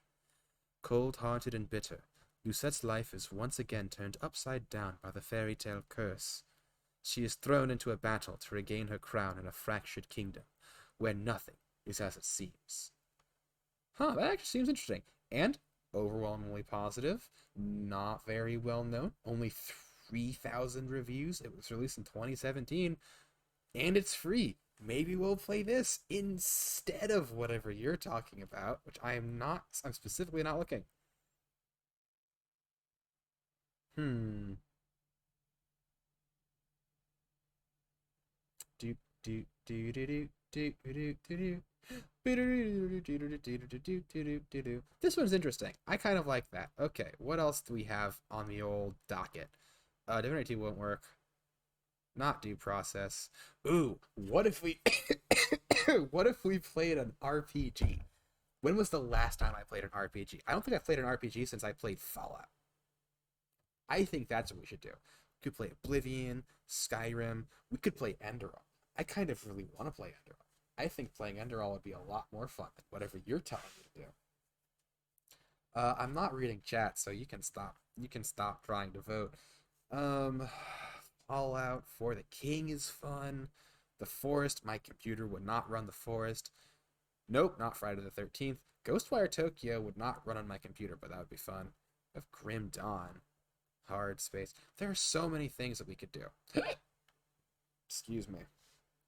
Clearly R if I know. Wait, I'm clearly what? I'm sorry, L. I'm sorry, LP. I wasn't paying attention. I'm clearly doing what now? I'm clearly doing what? Hold on. Close that out. Let me just, well, let me check Twitch stats to see if there's anything in like that. Actually, there's a, F13 isn't even scary. No, F13 is not scary. I just don't like playing. I have so before I met you and Rage, I played the F13 game a lot with friends of mine in high school, and I just don't, I don't know. I don't know what it is about the game. I just don't normally like it very much. Like, I play it, and I can have fun playing it, but I never, what's the word that I was thinking? My brain just stopped working. Oh yeah, I would never pick it normally. I don't know. It's just something about it. Do I ever plan on getting TCM? TCM. I need you to remind me what TCM is. I am sorry. I cannot remember what TCM is. I should definitely know what that is, but I cannot. Cannot. Texas Chainsaw. Ugh. No, I'm probably not going to do that. Texas Chainsaw Massacre is not. Okay, and this is coming from someone who knows nothing about Texas Chainsaw Massacre. It does not sound like a type of thing I would like very much. Like I'm not a very big fan of things that are just, I guess, slashers. I guess I'm not a big fan of slashers, is it? I don't know. Play as the family with Rage and I've never. Oh wait, is it just another not just it's just like, is it like a I can't think. I can't think. Is it like the 13th and Dead by Daylight where it's like you have the killer and you have the survivors basically? Is that kind of what it is? um Albion is interesting. I have thought about streaming Albion, but I don't know. I feel like streaming MMOs is a very different type of thing than I would be doing. I don't know, it's just weird. It's just like it's really unfortunate because it's really unfortunate because most of the games that I would play aren't super high up on like the Twitch charts, so it really limits my discoverability. I called Amiibo LC the other day, so that's his name now. Yeah, yeah, yeah, yeah. Leave me alone. Honestly, Skyrim I think is the most discoverable game that I have. I don't know why I'm going over the mechanics of being a VTuber with you all as you stare at my blank canvas sheet. Is there any? Wow. Okay. This is definitely a definitely something for me to do later and not right now, probably. But I'm doing it right now because I don't know. Yeah, I think I might just start. It would be fun. It would be fun to play Skyrim, probably. Why is everything a horror game? Why do you people only watch us play horror games? um. Oop, I see like a little spot of static in my chat screen. That's unfortunate. It's unfortunate. Tragic, even. All right, cool. I think I've sufficiently scrolled, and my voice is dying. So I think that's where we're gonna call it for tonight. Yeah. Wow, I am dying. Um, thank you all for.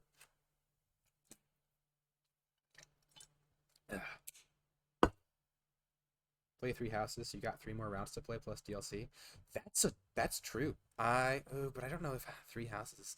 There's like, I've never before recently really thought about this.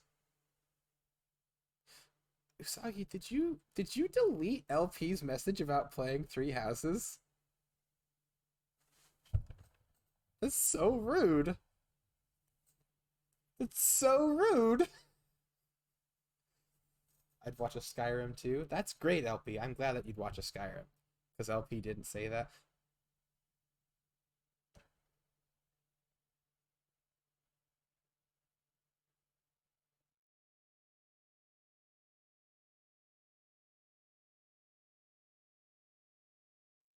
Anyway, pretending that didn't happen.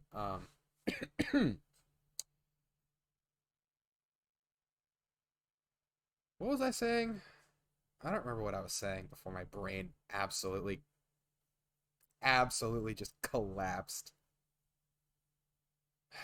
I mean, Rage, I am at the only point in time where I will be able to call out every specific action someone does. Like, if I grow, I don't get to do that anymore. So I got to enjoy that while I can. Like, as much as I would love to grow, you lose things, the big Like, things change at every size. Right now, I can look at my chat and say, Usagi, why are you bullying me? And, we know that. It's really small, but, like, it's very intimate. Like, the bigger it gets, the less easy that is to do. Um, it was an example, Usagi. If you're being defensive, it's because you have something to defend. I was not accusing you of anything. I'm choking on the lies that I'm speaking. um, I definitely was about to try and go to sleep. I definitely was about to try to leave. I can't remember what I was saying. How dare I? How dare I? How dare you? I don't know. Yeah, cool. I'm gonna figure out all of this. Every time I click on this, it starts playing music. Shush. Okay.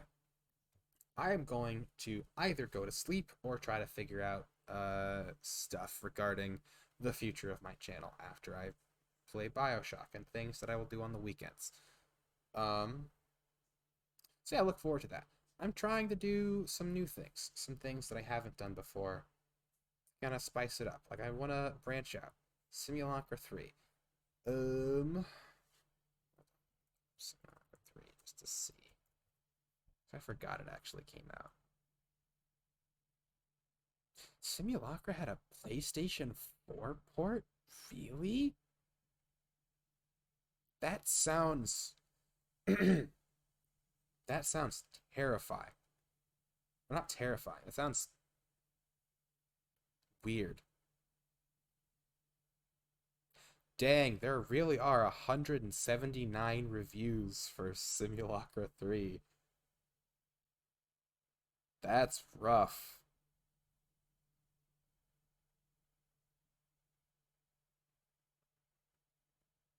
That's rough. That's unfortunate. It's always sad to see something like not do very well. I'm surprised though. I thought there was a pretty I actually don't know how big the fan base around any of this company's stuff is. Yeah, like there's a decent chunk of people around the same. I'm surprised. I never said that I wanted to play Simulacra 3, by the way. It's just that I was looking. Um, I'm just curious. Oh, is that why my lovely wife popped up on my thing? Wait, I'm so confused. Also, what is my lovely wife? I remember seeing that. Delves into the depths of a man's grief after the sudden death of his beloved wife. Explores the notions of one's willingness to do anything for love and the importance of letting go in the mix of dating, management, and alchemy simulators. That's the most confusing thing I've ever read. What? I'm so confused. What does that mean?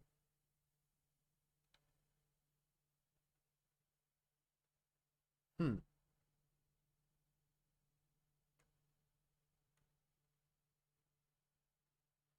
Interesting. Cool. Play Beat Saber. I would love to do a VR stream. I attempted to do a VR stream once. I need an upgrade if I'm ever going to do a VR stream.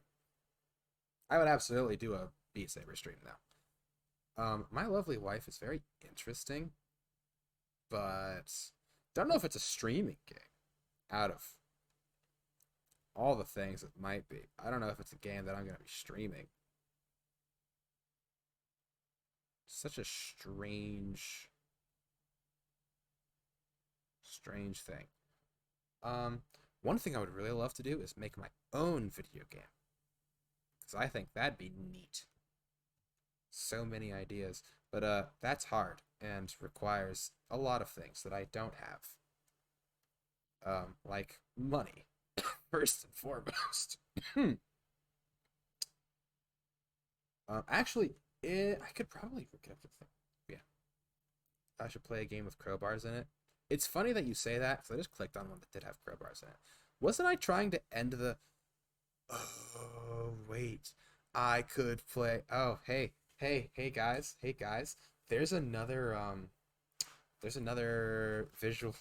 There's another psychological horror visual novel game that popped up on my thing. It's also already on my wish list, currently on sale, and rated very highly. Hmm, maybe we'll do that. I've actually seen other streamers play that or play this. Stop making noise every time I click on you. I genuinely might pick this up to play it eventually. Hmm. Wait, they're making another cooking kit? Hold on. There's no way they're making another cooking companions. I would absolutely. Hold on. Cooking companions sequel? Wait, what? What? Whoa, what? Huh? Wait, what? Cooking Companion is getting a sequel called Dread Wait. The demo, Kickstarter, and Steam page all on the same day, June 1st at noon. It's June 20th. Wait, what? Trapped in a crumbling mansion, you need to scavenge for items, outsmart and outlive an ancient which is sending you down. Sequel to Cooking Companions, you can go in completely fresh. Returning players get additional chomp bed side quests and returning story from the MC's perspective.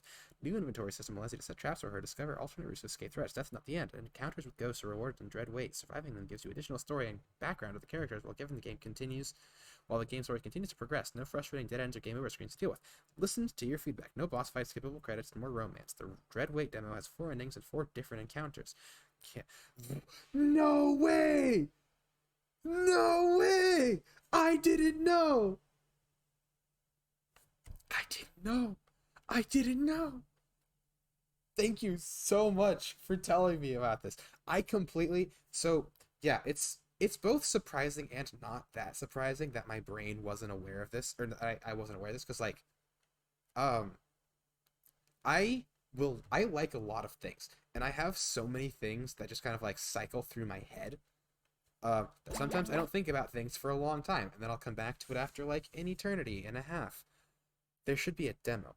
Is it a demo on the Kickstarter? I'm confused. Upcoming releases, discounts.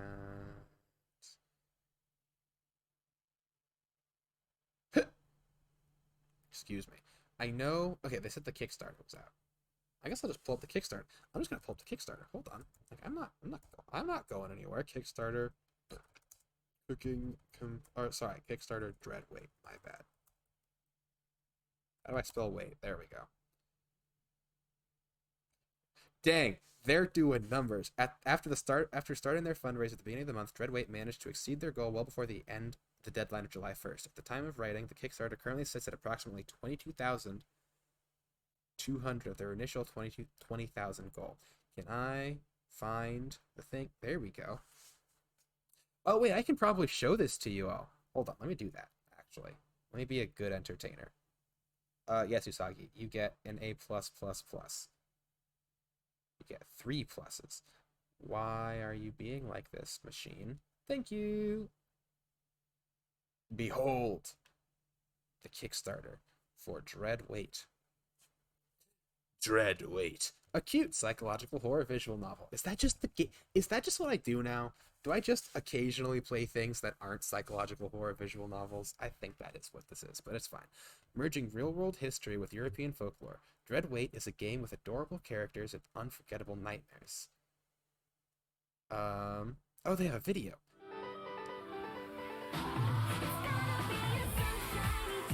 What am I looking at here?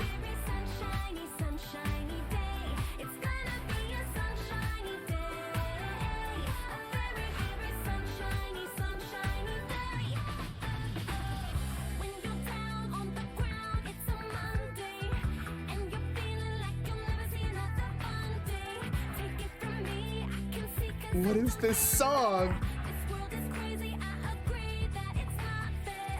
I am dancing exactly like my avatar is dancing. Why is there a duck? Oh, they have no eyes. They have no souls. Make them go away, please. No, please go away.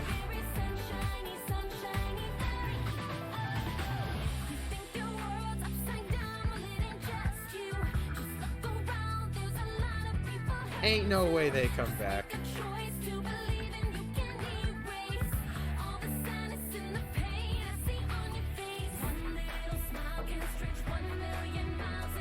Potato.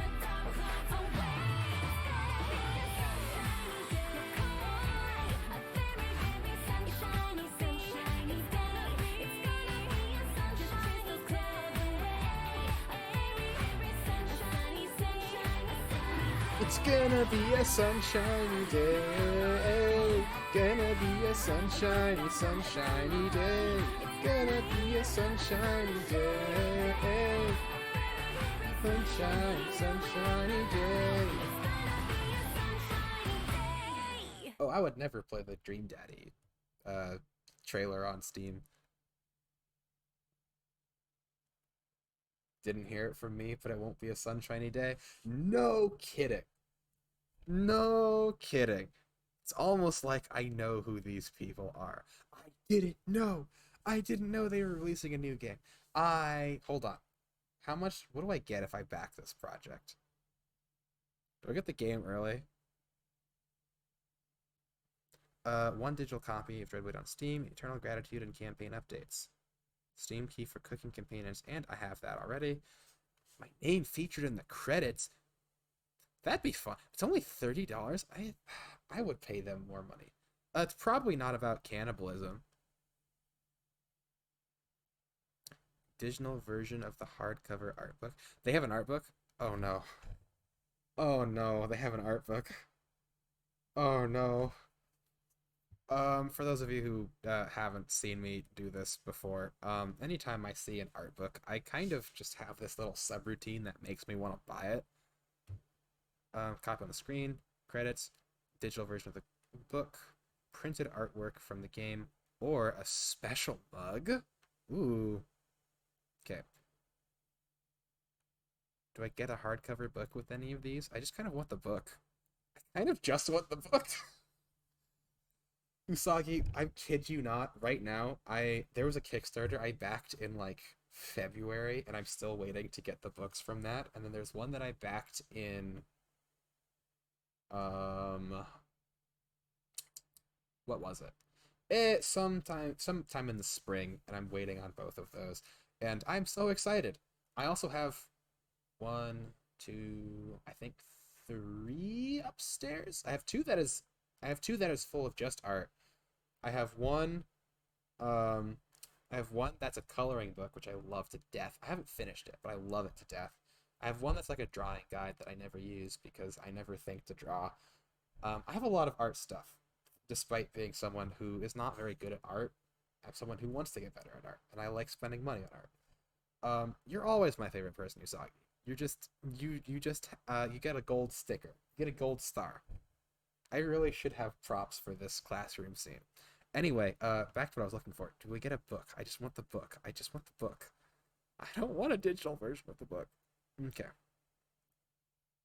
Limited edition tote bag or mouse pad. I want the book, please. Get your face on a Sprite. Dang. I mean, that's a lot of money that I don't have. The makeshift collection. Oh, all the things. Exclusive executive producer, limited edition framed game art. That's cool. But can I get the book for less than $3,000, please? Please, I promise I'm willing to spend money on it.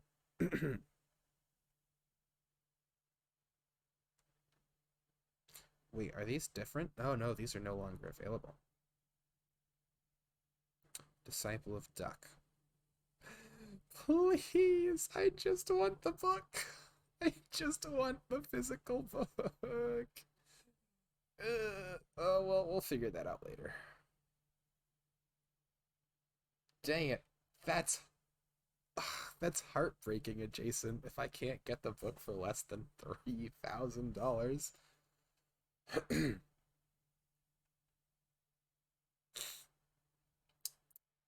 I'm so sad. I am so sad. Do they have anything else written? There's a demo on Steam. There is a demo. We're not going to play it tonight because I do eventually have to go. But, you know. Please. Hold on. What's her name? Do you have character names anywhere? No? I don't like that duck. I already know I'm going to hate this duck forever. Our goal is to create a terrifying, you've already done it, game that mixes yep. Experience that you think about long after you've closed the game. Oh, yeah, I just forgot their character names. Yeah, I think about cooking companions sometimes when I close my eyes.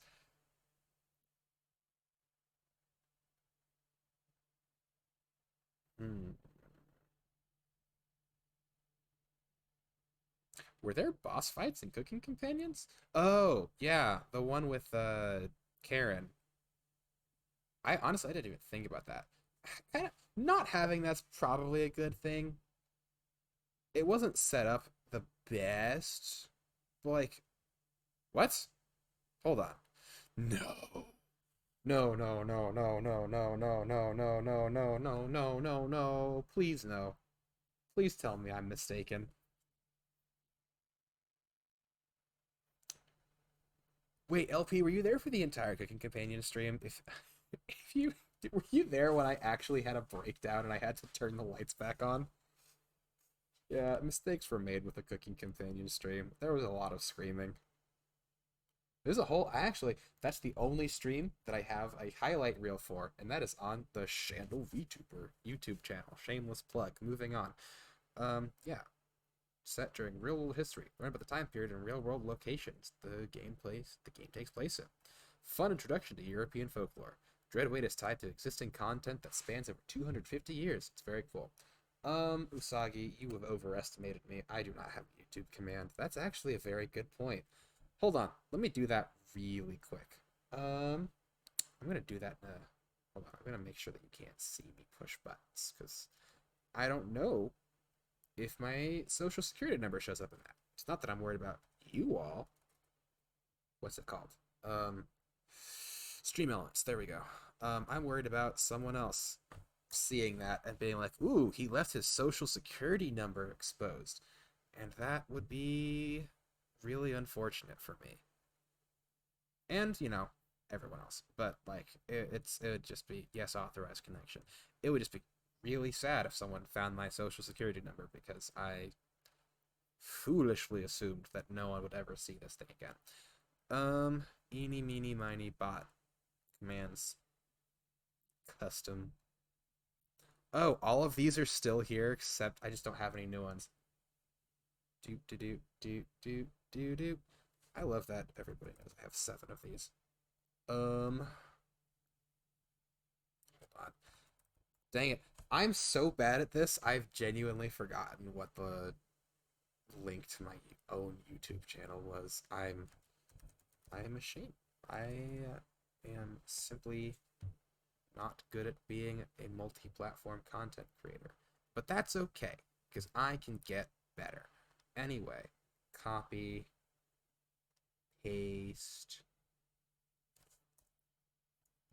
I have a YouTube channel. You should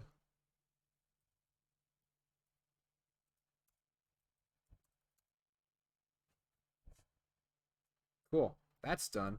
And I feel terrible because I just have a little voice in the back of my head that says it's bad. But if I pasta noodles and I got linguine noodles, I almost went into this stream with Linguini because he has a suit. But I was like, you know what? No, we'll not use Linguini yet. We're gonna save Linguini for very special occasions. And this occasion was special, but I didn't want to just have it. Can I have this on a timer? Or do I have to I have to set it on a timer. Gosh. Oh my gosh. So much work. So much work.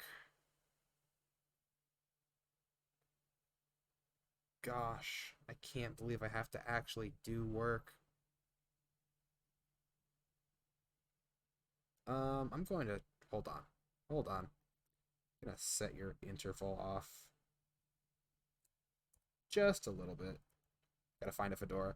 I think I definitely did mean to ask you about that because I love hats and he just seemed like a fedora type of feller. All right, cool. There you go. All right, what were we doing? We were. Oh yes, I was about to show you the thing I was freaking out about. Um, because I am going to buy this game. I don't think I have a choice not to because I'm just the freaking visual novel guy. But also, hold on, death's not the end. You'll be rewarded for running across the game's ghosts with the story progressing even if you fail. No frustrating dead ends, and that is actually very cool. Um, Here's the thing that I'm not happy about: emphasis on audio horror. Bumps in the night, radio signals from beyond, and taunts from a witch will all add to the overwhelming sense of dread. I have very sensitive ears. I hate this. I am not going to have a lot of fun. Short and bittersweet. Playtime is estimated to be around 5 hours with multiple endings and secrets to uncover. No gratuitous violence or gore. No swearing. I appreciate that. Play how you want, featuring the new inventory system. Unlock secret routes and dialogue using items. That's cool. Um, I am honestly so terrified. Like, I don't know, man. I don't know, man. Hearing scratches just kind of makes me jump. Anyway, this is something I was gonna say earlier, but Giselle looks like she would just be really great at giving hugs.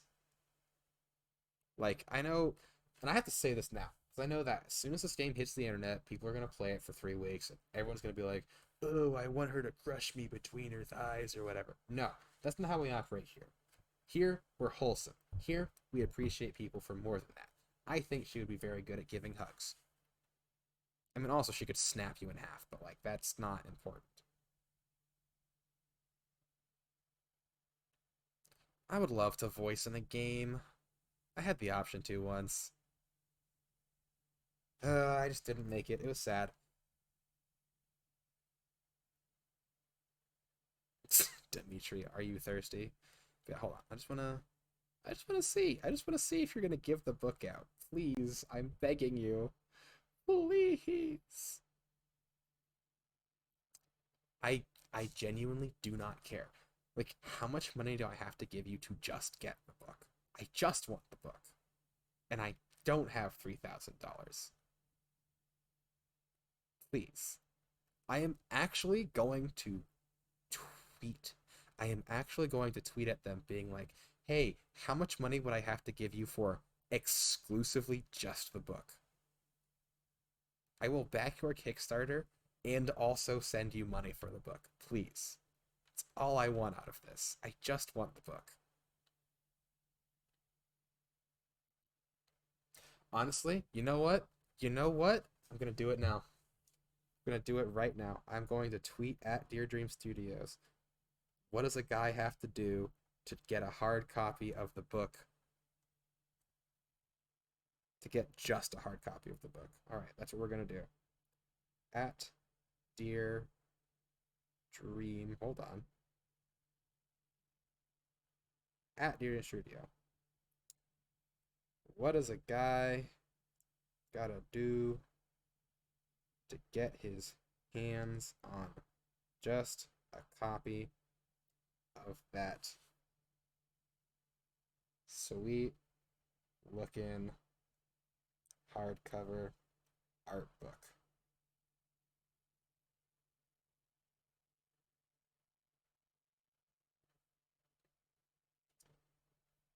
Art book. I'm not going to add P.S. I don't have $1,000 because I feel like that's rude.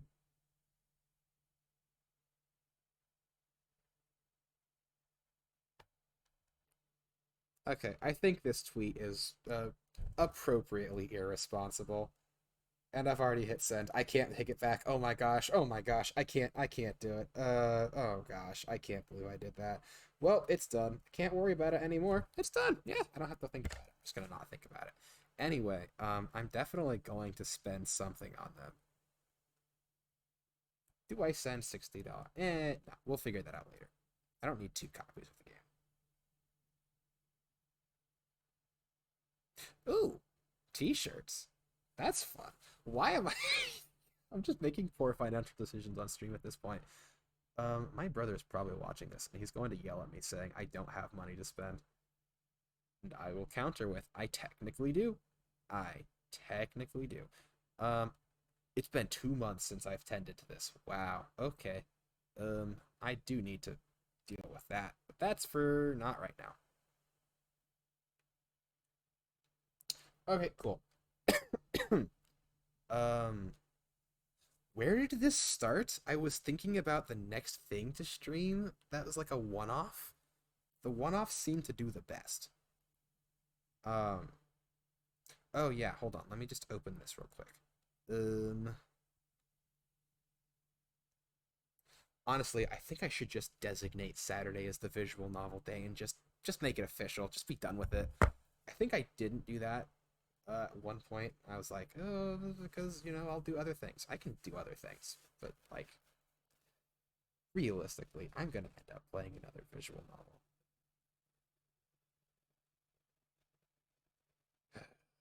Okay, cool. Now that that's all done, and I've just set myself on a track to very poor financial decisions, thank you all for coming. I'm definitely actually going to hit end stream this time. So thank you all so much for coming. I really appreciate it. This was a very fun, very exciting stream, and I'm so happy that it went well. I hope you all have a great rest of your night. Why not make every time you stream Visual Novel Day? I feel really enjoy you stream visual novels. Um, I just kind of wanted to. Oh dear, I'm getting off topic. The reason I don't do that officially is because I like having the option to branch out. Like I do really enjoy streaming visual novels.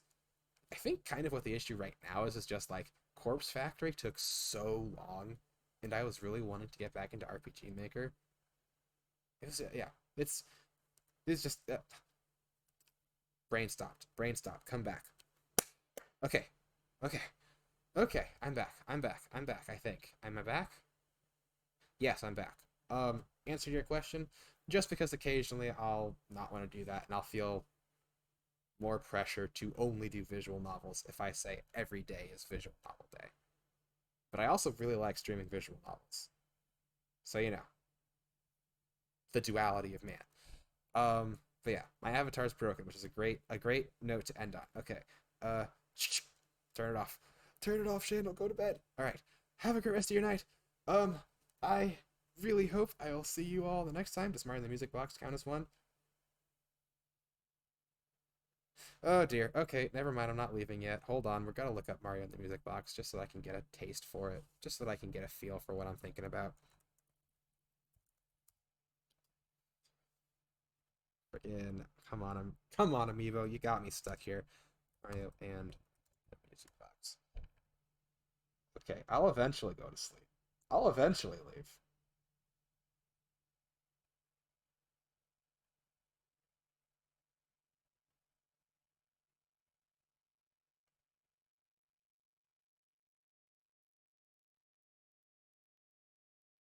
Hmm.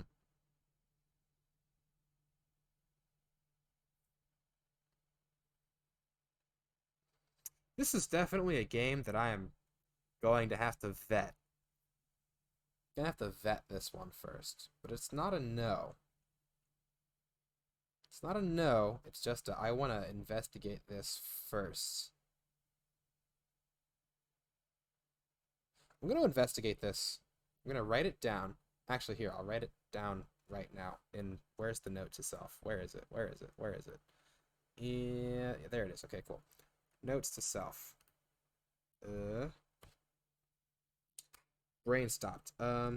Investigate Mario and the Music Box. Will she ever sleep? Probably not. Probably not, LP. I'm too activated. I'll probably just sit in bed and start reading something. Or maybe I'll write something. Who knows? Anything but sleep. It's 11:34. Jeez, I didn't think I was going to have this much stream to talk about. Okay. Okay. Good night, everyone. I hope you have a great rest of your day, night, or whatever time it is, wherever you are. And I will see you all next time. Okay, cool. No interruptions. All right, there's the button. All right. Bye.